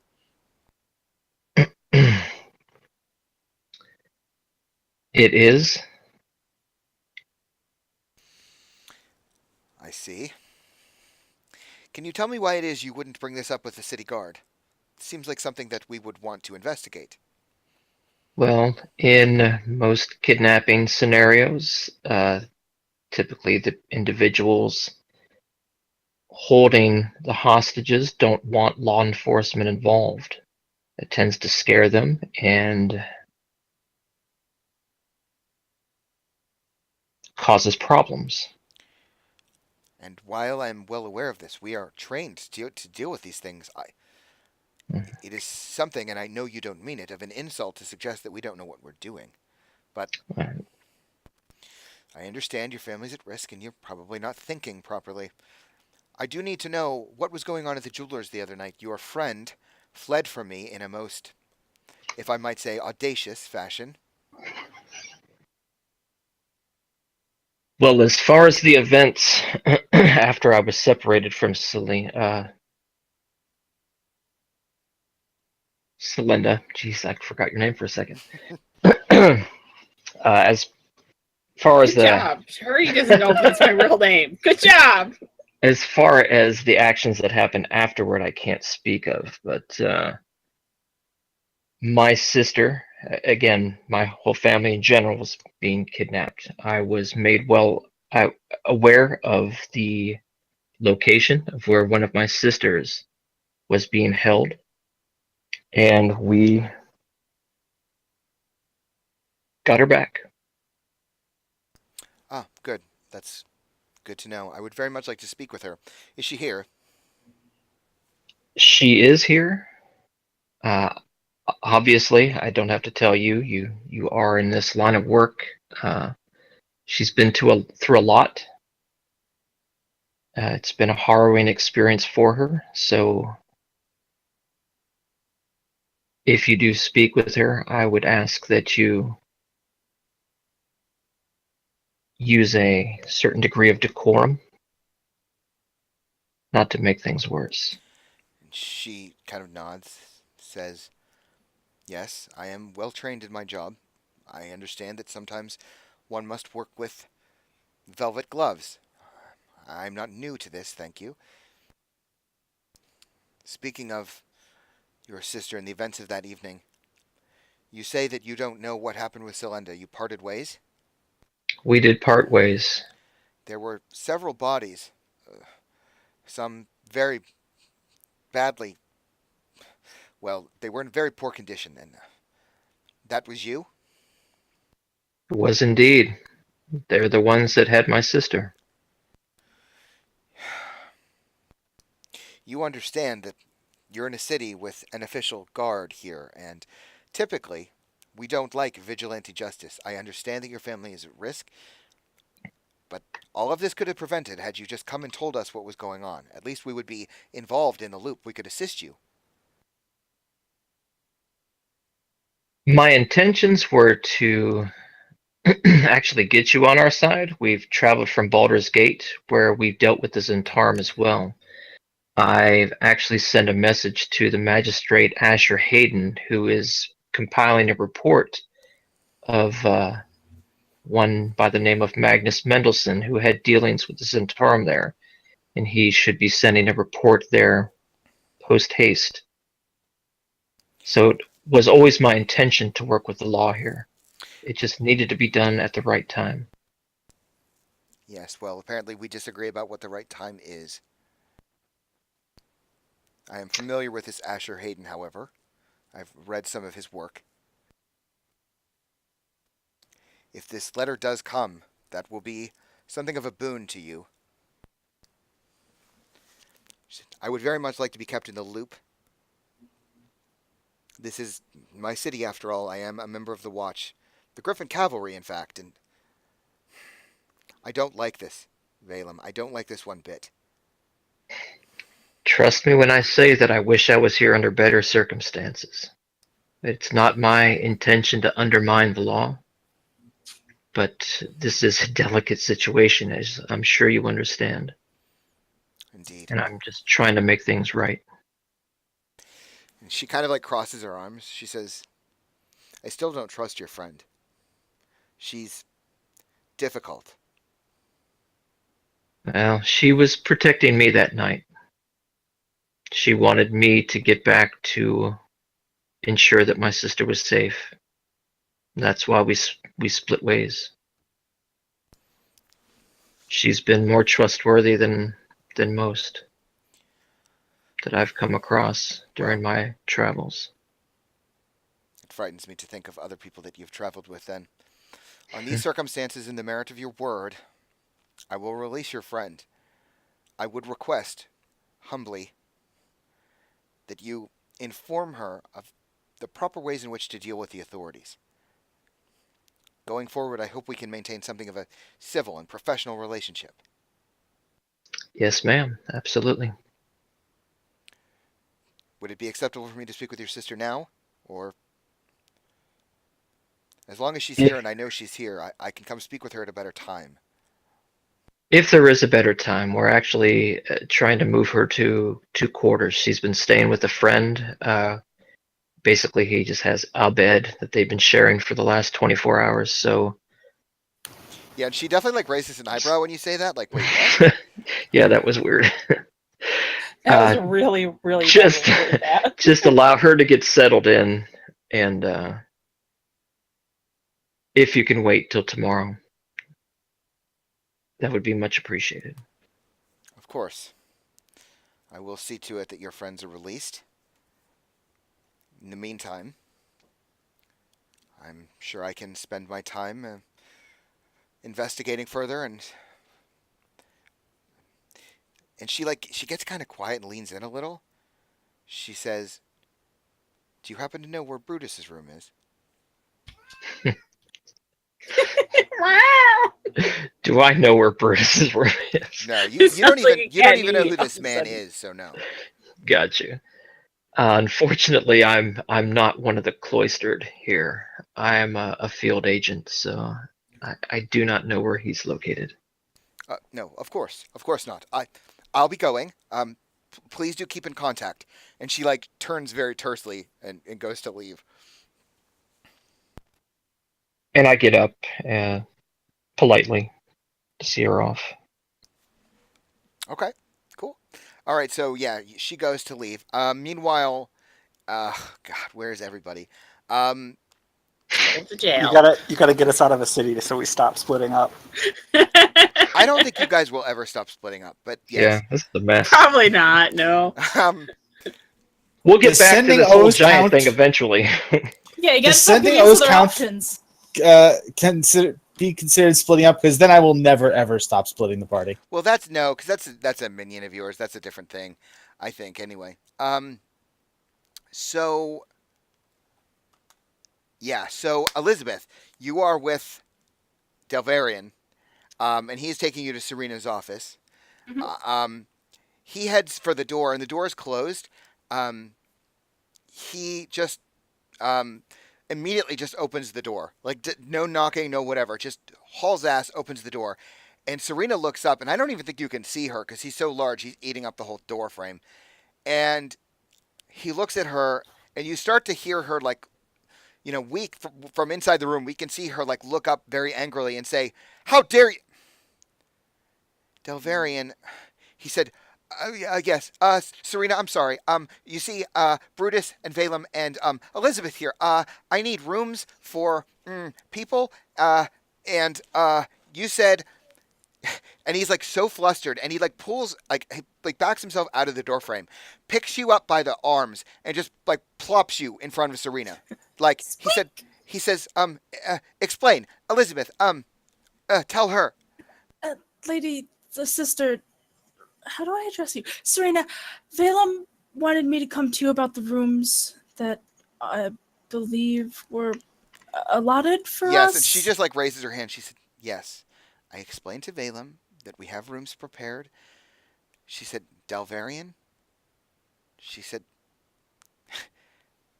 "Breathe." And he's like stepping from foot to foot behind you. You can feel the floorboards shaking under him. Bethel just had to reach back and pat his arm like, it's okay, it's okay, it's Yeah. okay.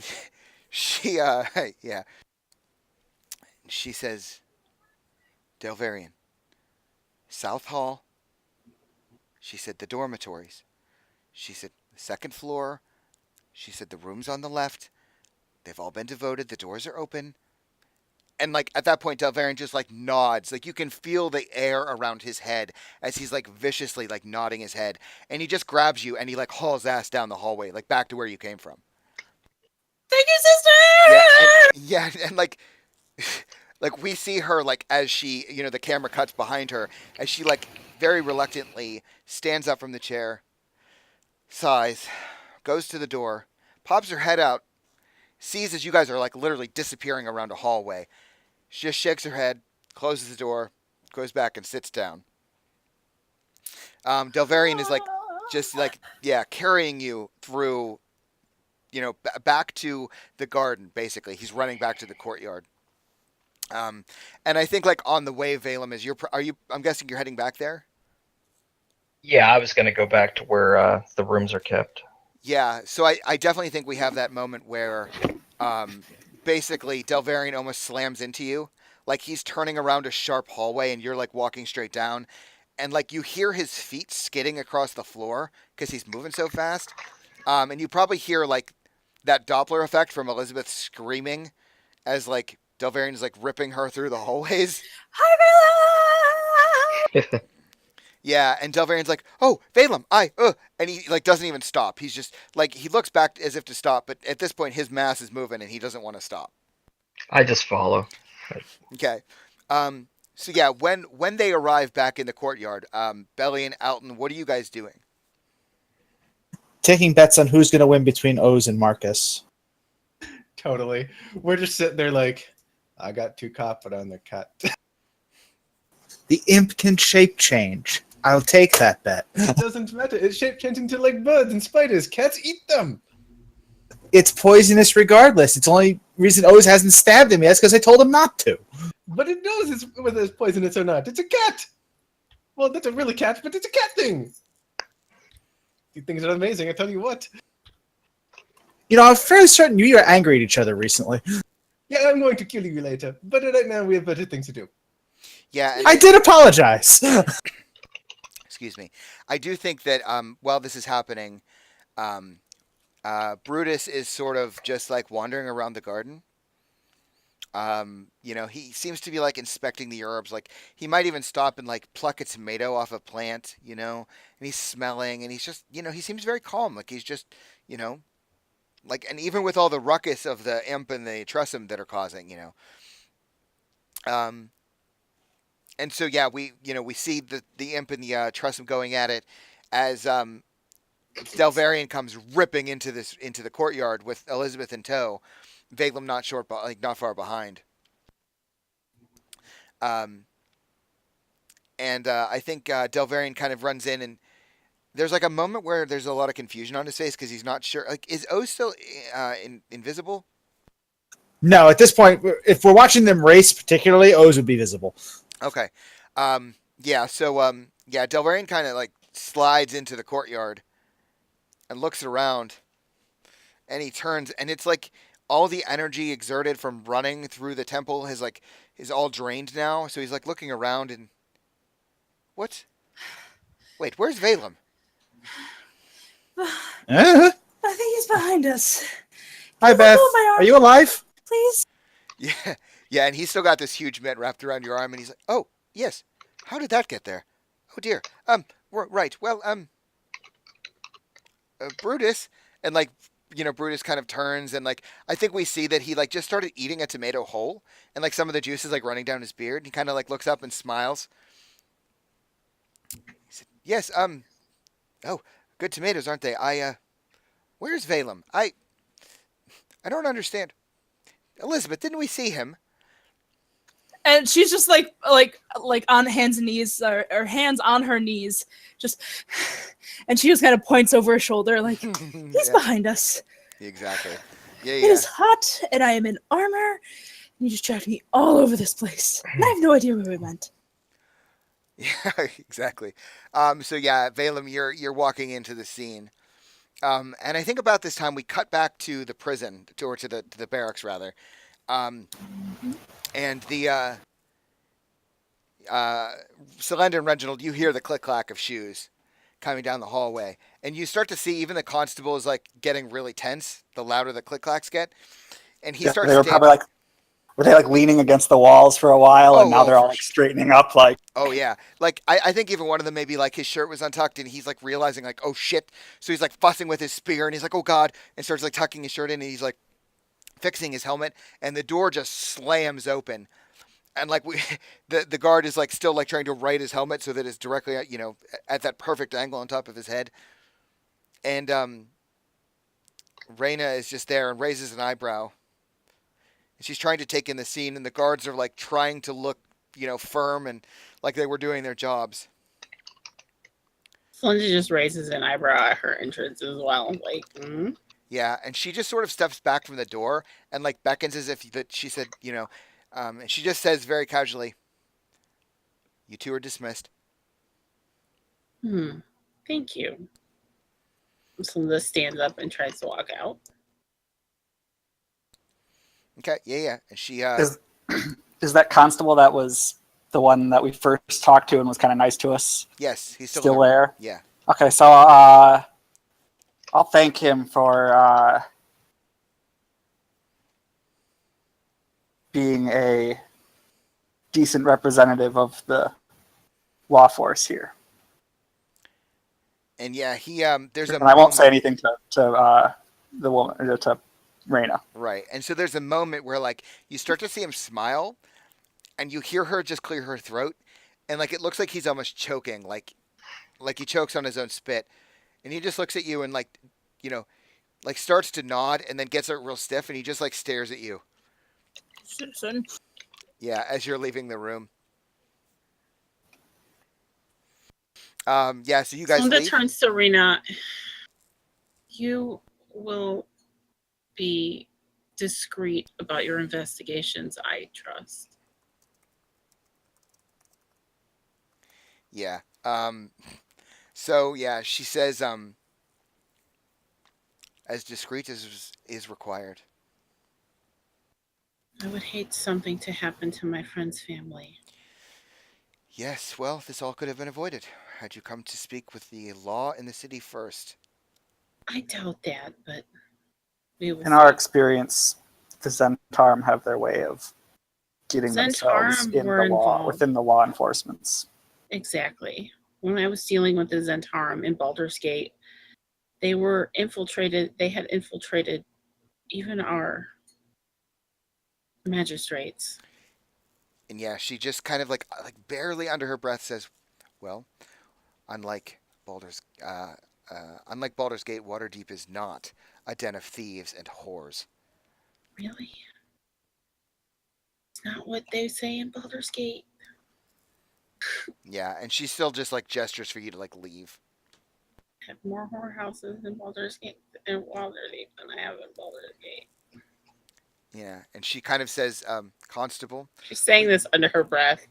Yeah, she just like says, "Constable, please make sure that our guests are seen out." Yes, ma'am. Of course, right away. And like he comes out behind you. He said, "Citizens," and he like gestures very politely, like, "Please, just please." So I'll step out the door and start walking down the hall. Okay. Selene, did you follow? Yeah. Okay. She'll chat the guard up though while she's walking. Yeah, and like you can almost feel like the anxiety coming from him, like in waves. He's just like you can see he's like trying to rush you out a little bit. Like he just wants this to be done. You realize that your job shouldn't be this stressful, right?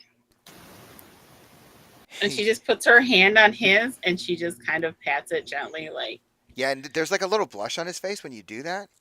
And he looks at you and says, "Well, my job is not normally this stressful. But thank you, ma'am." He kind of gives you like a little smile. I hope you have a nice day. And if you ever find yourself looking for a new line of work, look up the Ramsbottom Vineyards. We plan on doing some business here. Could always use some guards. Hmm? My father and mother might as well, after what happened. Yeah, he says, right, of course, right away. Please." And he's like, kind of pushing you guys out the door. Yeah, so you guys get out, I assume, out of the barracks and into the city streets. I'm assuming, do you head back to the Spires, or I guess. it's up to you? Reginald, do you want to go get into some trouble? No, but well, Are not you sure? I do kind of want to drink after. A drink sounds wonderful. So where are you going? I guess we're gonna go to a tavern. Find a tavern somewhere between the guardhouse we're at and the Spires. We're gonna stop at every bar on the way back to the Spire. It's a pub crawl. So here's the thing. I'm just going to let you know that because basically you're still in the castle ward, right? Mm-hmm. Basically the finest part of the city, right? There's a lot of this is where most of the rich people like live. There's some business, but it's generally like the finest place of the city. Okay. So if you want to go to a bar, is her brothel still here? it's not in Castle Ward, no. Damn. She's further south. I mean, it's only like, I don't know, because I don't know what time it is. I'm thinking it's like late afternoon, early evening, like 5 o'clock. Would you like to go to a brothel, Reginald? Bit too old. Oh. Well, that's no fun. All right, we'll go to a nice place to get a drink. Okay, is that what you're doing? I Like, guess so. Yeah. Somewhere in Castle Somewhere- Ward? Yeah, sure. I want to try and sell some brandy. Sure. Okay. All right. So I don't know why that joke just popped into my head. So we're going to use it because I don't want to be bothered right now. You find a tavern called Ruby Tuesday. And, All right. In the castle. Truly high class. It is. It's got Ruby in the title. So yeah, you find this nice tavern, and it's very nice. In fact, there are bouncers outside. What is One a of them Tuesday? has a list, like a clipboard list, as you approach. and looks like a pretty burly man. Not clean shaven, but like nicely dressed. Kind of looking imposing. And he sees the two of you. I mean, how do you? And the thing is, how do you look? Like Reginald, you're wearing your armor, right? Yeah, Oh God, I'm still dressed as a priestess. You're still dressed as a priestess, exactly. So yeah, he looks. She's like, wait, one minute, and she starts like hiking her robe up because she's got her dress on underneath, yeah, and she like just right there in the street, just like hiking her robe up, pulls it off over her head. yeah, and I think he like turns away so he's not staring at you taking your clothes off in the middle of the street. She's got a dress on underneath it. It doesn't matter. Like he doesn't know that at first. He assumes you're just a fine lady changing her clothes in the street. So, so yeah, he kind of turns away and just waits for you to turn back. Says, right, good evening, folks. Names. my name's Lord Reginald Ramsbottom. Lady Celinda Icewing. And like you see him like checking down the list. No, don't see those names. We're from Baldur's Gate. Come to visit what appears to be one of the finest inns in the city. Well, yeah, it is that, but your name's on the list, so I'm not supposed to let you in. And how do I get my name on the list? Like scratches his head. I don't know. They just give me a list. I check it for names. What if we give you something? And like he sort of like looks at you and licks his lips. He's like, "What are you going to give me?" Oh God. I'll It's give not you worth a that much. Sorry, Selena. What are you giving him? I'll give you a kiss. Boy, doesn't sound bad. And like there's another bouncer on the other side who's trying not to stare at this. He's like, but I feel like I'd lose my job if I do that. Come on. And he, it's like, well, I guess I could give you another name here. And you could be a fine lady of Waterdeep. What you say? Sounds good to me. I know. I still get that kiss, right? Sure. Right. Well, lay it What on about me my then. friend? What's that? What about my friend? I can give you a kiss too if Yeah, you exactly. And that's the thing. He goes, he's like, I don't want him to kiss me. You don't have to kiss him. Well, good. Good. Right. Well, all right. Well, lay it on me. And he like All right. closes his eyes and puckers his lips. Oh God. How gross does his guy look? I mean, he's like, he's a big guy, like pretty built, bald. Like I said, a little bit of stubble on his face, but he's dressed very well, as if it's probably a uniform for the job, though. But from what you can tell, he doesn't look necessarily really gross. How he tastes is something else. I guess if he doesn't look gross, she'll just like get up on her tiptoes and just give him a kiss. Just a quick one. Yeah, and like so you pull away, and he's like, "Oh, I don't think that's enough." Well, it's gonna have to be enough. What kind of lady do you think I am? You'll have to buy me drinks later. Yeah, and his like eyebrows raise, and he kind of like elbows his friend, like, "Oh, it's on." He's like, "All right." And he like looks down the list. He says, "It's a pleasure to serve you, Lady Elin." And he's like checking his list. He's like, "Elin Lipper, it's a pleasure. Have a good evening tonight with you and your guest." Thank you. She gives him like a pat on his hand. Okay, yeah. And he's obviously pretty excited, and he kind of like winks at you, Reginald, as you're passing by. All right, so you guys head in. Immediately, this place is absurdly decadent. We are totally dimension dooring out of here. So yeah, this place is wildly decadent. It's all velvet drapes, silks. Oh my God, It even sounds like a pimp. Yeah, and it smells wonderful. Like this place clearly has bottle service. It's just beautiful. All of the people who work there are all wearing similar uniforms. There is kind of a hostess when you walk in, a young woman. She's probably like in her late teens, early 20s. She says, "Good evening. You have a table?" For Lady, what was the name? Elin? Oh, yes, Elin Nipper, of course. Elin Nipples? I Yes, of course. She's like looks a little confounded. Please, this way. She like turns and like escorts you to a table. And I think there's actually like 5 chairs around this table. Oh, nice. She said, "Will your other guests be arriving soon?" No, not for a while. "Oh, well, I'll keep an eye out for them, of course.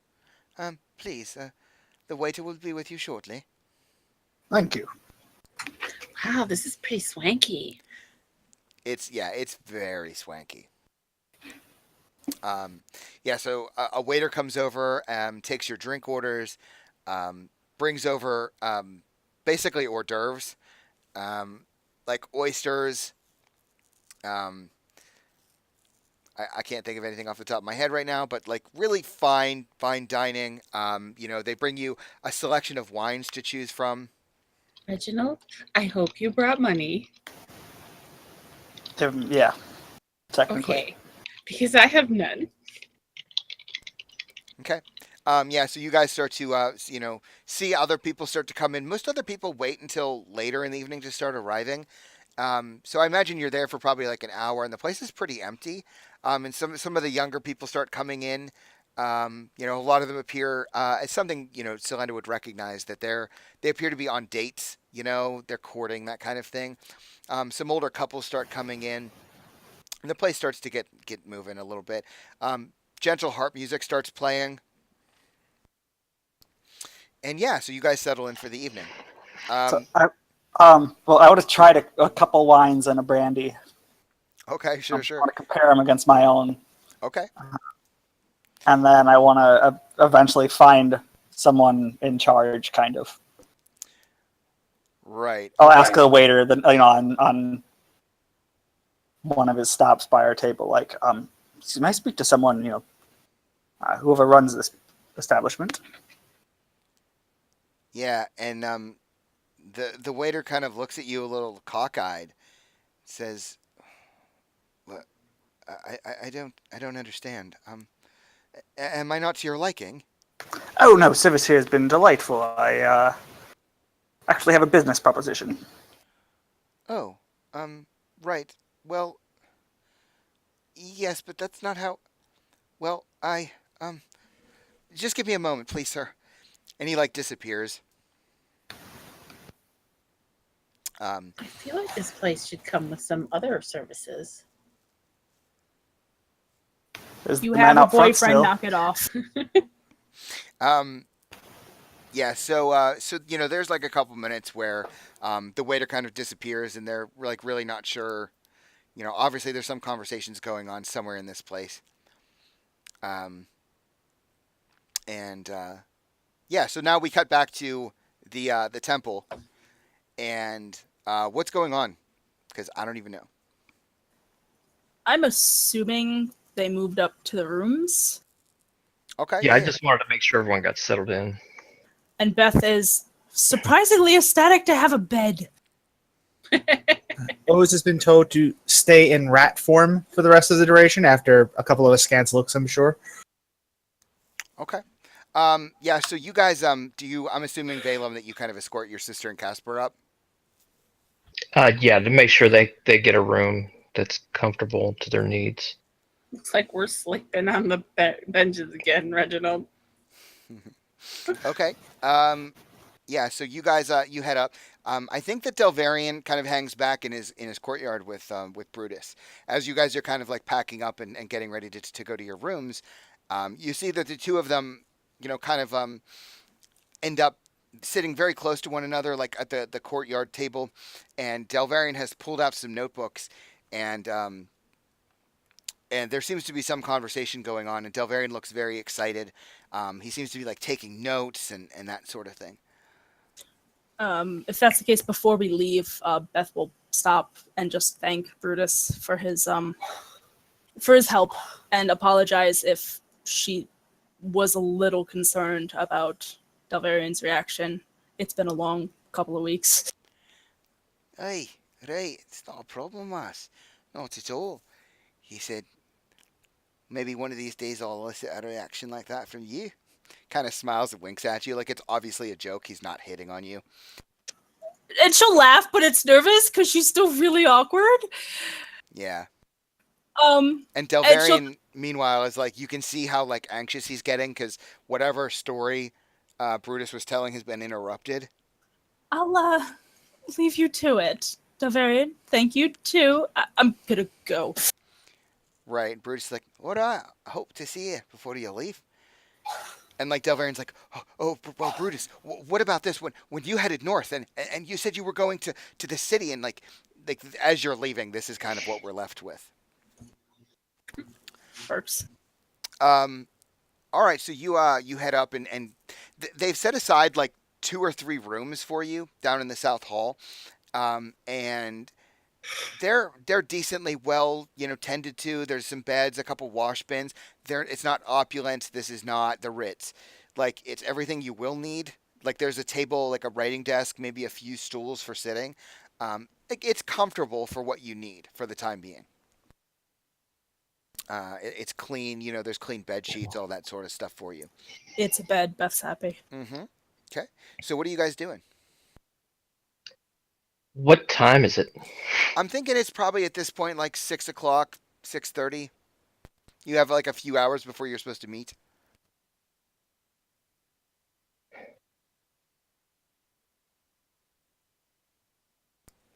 Does anybody do anything? I quietly berate O's. How could you lose Yeah. a race? Honestly. We're just having drinks and then we're Do you gonna. just want to wait out there? I mean, we both know where you're going. Um, And I'm not going with you, yeah, I don't want anyone with me. but so the rest of them. I'm just gonna go to the beach now. Nice knowing you. Good luck. Do you want me to stay here with them? If you could, and the rest of the group is gonna need to know where to go I because think I they're can manage they're not gonna that. know we have rooms. So before you go, it's down the stairs. We're on the left, so it's down the stairs, and then right, left, left, right, left. Right? Exactly. Okay. Yeah, I can do that. Exactly. It's exactly how you find it. Okay. And then, yeah, I'm just gonna head out to the beach. Okay. So Valem's going to go sit on the beach in anticipation. I'm babysitting again. Okay. Is anyone else, aside from Selend and Reginald, is anyone else back at the temple doing anything? Leaving the temple. Where are you going? Just out into the city, somewhere near the west wall, but not on the beach, just in case. Okay. Alden? Like he's gonna, like, you know where the gate is to the beach area? He's pretty much gonna be right around there. Just he doesn't even care if people see him. Okay. He's way out there though. Yeah, same basic concept. I'll be honest. I screwed this up, and I have to at least be on hand to try and fix it. But we're staying way. But the we're fuck staying away from the. But again, he's the captain right now. He gave me orders this time. This is his family. So if there is an inn somewhere around or a tavern somewhere in this general area, Okay. All right, sure. Everyone's looking at Alton. Go, Alton, we're not there for him, you know. If the girl gets there, we'll get her out if something happens. I know that's what he's want. That's yeah. You and I'll settle up later. I'm pretty sure may not be making it back up. Well, I'm going to try and get him out if at all possible, but first things first. I need a drink before this happens. Okay. I've got the bottle. I'm really glad I'm sober. So you guys are basically having a pre-event drink to calm your nerves. Selenda and Reginald, you guys are sitting in this very nice, opulent tavern, drinking the night away, eating very fine food. At some point, Reginald, a kind of a steward-looking character, comes to the table and approaches you and says, "My master understands that you have a business proposition. If you would like to come upstairs." Absolutely. It would be a shame, of course, to leave your lady here. Ma'am, would you care to come up, or would you rather stay here? Sure, I'll come. Okay. Yeah, so the steward kind of leads you upstairs, and into like a kind of a corner office upstairs, and again, very very fine office. There's even like a light smell of perfume as you enter, and big, large, dark desk. Like looks like it's been stained. Very ornate looking. And a large chair. There's a couple people already sitting here, like on sitting couches. And the man sitting in the chair behind the desk, very dark skin, like a very well tended to beard, like a very dark black hair beard that he wears, very thin. Wearing the both of you as nobility recognizes a very fine, like smoking jacket. And he kind of looks up to you, kind of steeples his fingers. He says, "Ah, hello. I understand you have business. Please, sit." I'll take a seat. Okay.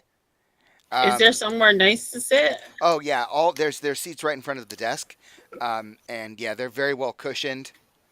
Is there like a sofa to lounge on? Well, there's other people in what would be the couch you would lounge on. Well, I sit at a chair that is next to a table. I sit on the arm of his chair and like lean my arm across his shoulder. Okay. Yeah, and the man behind the desk smiles a little. He said, "Hello, of course, whatever is comfortable for you." He said, and he looks at you, Selena, and gives you a little wink. He said, "I also have two arms on my chair, Oh.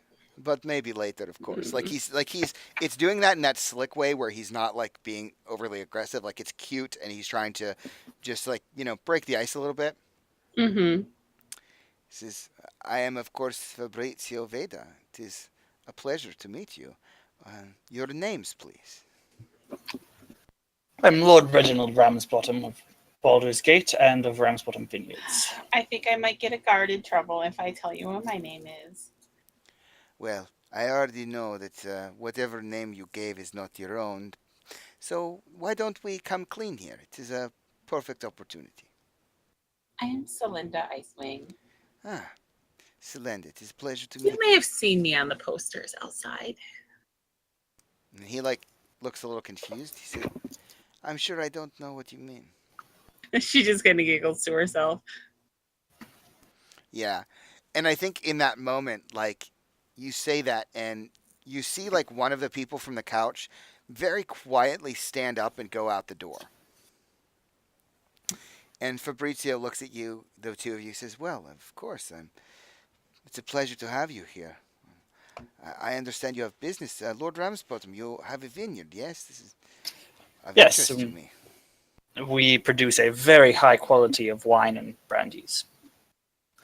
And an establishment such as this, I think, would benefit from only the best. This is true. This is why at present I only purchase the best, of course. I am always open to new opportunities. And Reginald, he looks at you and gives you a little wink when he says it. So I'm happy to hear that. And while I am sure this may be the best in the north, I'd like you to try some of my own brand. And I pull out the the 78 bottle of Ram's Bottom Vineyard. This was a terrific year for us. And like when you reach for the bottle out of your bag, one of the other kind of men in the room like suddenly jerks up and kind of like is standing next to you as you pull it out, and he kind of puts his hand on the bottle. And I'll just say, a little jumpy there, aren't we? And Fabrizio, strokes his beard. He says, "Ah, of course, just please." He said, "Man, just calm down. It's okay. These are friends." He said, "I apologize, Lord Ramsbottom. The times are changing. The business dealings have not. Some people have taken risks to get at me, and my men here are a bit concerned. I do apologize. Please do not take it personally." He said, "I would, of course, like to try whatever you bring from the south. Please." And, like, gestures for you to, like, put the bottle up on the desk. Yeah, so I'll set it up on the table and look around for someone to bring some glasses. He says, "Ah, of course. Give me but a moment." And he, like, touches something under his desk, and then almost immediately somebody comes to the door and knocks. And one of the large men goes to the door, opens the door, and one of the waiters from downstairs, and actually it was the waiter that was waiting on you earlier, comes up with a tray and several glasses and a cork, to open a corkscrew. And Fabrizio says, "Ah, please, sit this down on my desk, young man, of course, please." Fabrizio says to the two of you, "I understand that this man was waiting on you downstairs, and my understanding is he was not to your liking." And like as soon as he says it, the large guard like wraps both of his fat like hands around this waiter's neck and like lifts him off his feet. Oh, I never he said was, that. And Fabrizio says, "No, please, I cannot have my customers be unhappy, please." Hmm.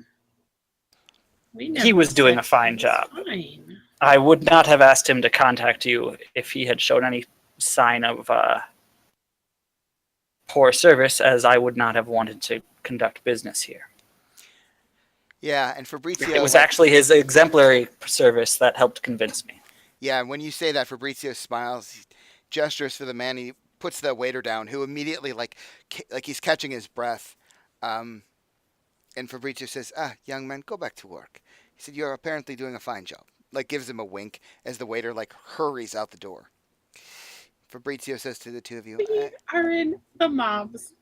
he says, "I'm so sorry for that behavior." He said, What "I'm have you gotten us into, Reginald? He says, "Please, you want to try the wine here, of course." And he gestures for you to take the corkscrew to open the bottle. And I'll open it and pour us each a glass. Okay. Yeah, so he reaches across and he goes to cheers you. And I'll take the first sip, too, just in case there's any suspicion, since I can see these guys are all overly jumpy and protective. Mm-hmm. So Okay. probably I'll cheer.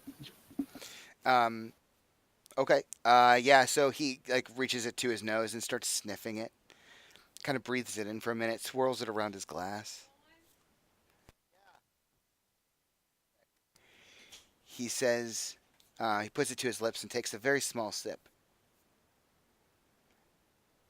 Seems to like take it all in, take in the flavors. And then there's sort of a gentle, quiet rap at the door. And he looks at the two of you and he says, "I'm sorry for these interruptions. My meetings don't normally go like this. I hope you will forgive me. Please, come in, come in." And the door opens, and it's the guard who left from before. And he immediately goes around to the side of the desk. And he seems to whisper something in Fabrizio's ear. And Fabrizio sort of gently puts his glass down. And he like gestures, like shoos the guard away, who goes out the door again. He says, "I'm so sorry. I think I'm going to have to cut this meeting short. Something has come up." Is this in regards to my friend here? And I, point over at Celinda. Oh, I don't like to discuss such vileness. So I assure you that matter has been taken care of. It has. Well, again, it's a very personal matter I must deal with. If you don't mind, we could schedule another meeting for another day, perhaps. Is it me, or is it Kella? He says, "Please, if you don't mind." And like the guard goes over and like opens the door for you, and the other guard is standing on the other side of the door. He said, "We'll make another meeting, please." Mm. Did he react at all when I said Kella? He didn't seem to. Mm. Well, it's most unfortunate because I was hoping to conduct a business deal tonight, but A business should not be rushed, my friend. I'm sure you understand. And he like stands up and kind of like it should beckons also you. not be interrupted. And I agree, which is I'm why sure we you will understand. we will reschedule for another day when the interruptions will be kept to a minimum, please. And he like heads for the door to have you leave. Sorry, Reginald. Fucking uncork this bottle. Damn good wine. Okay, so you guys go to leave, and I think at this point we cut to like just real quick, like where Selenda and Reginald, where do you go? I guess we walk back towards the spires, and then Is it getting really late in the afternoon, though? It's evening at this point. Maybe we should go to the beach. I know he didn't want us there, but we should be close. Let's head to the spires first, see if our friends are there still, and if they're not, we'll keep pushing towards the beach. It's all kind of the same direction. All right. And also, since I've already opened this, I just take a swig from the bottle and pass it over to her as we're walking down the street.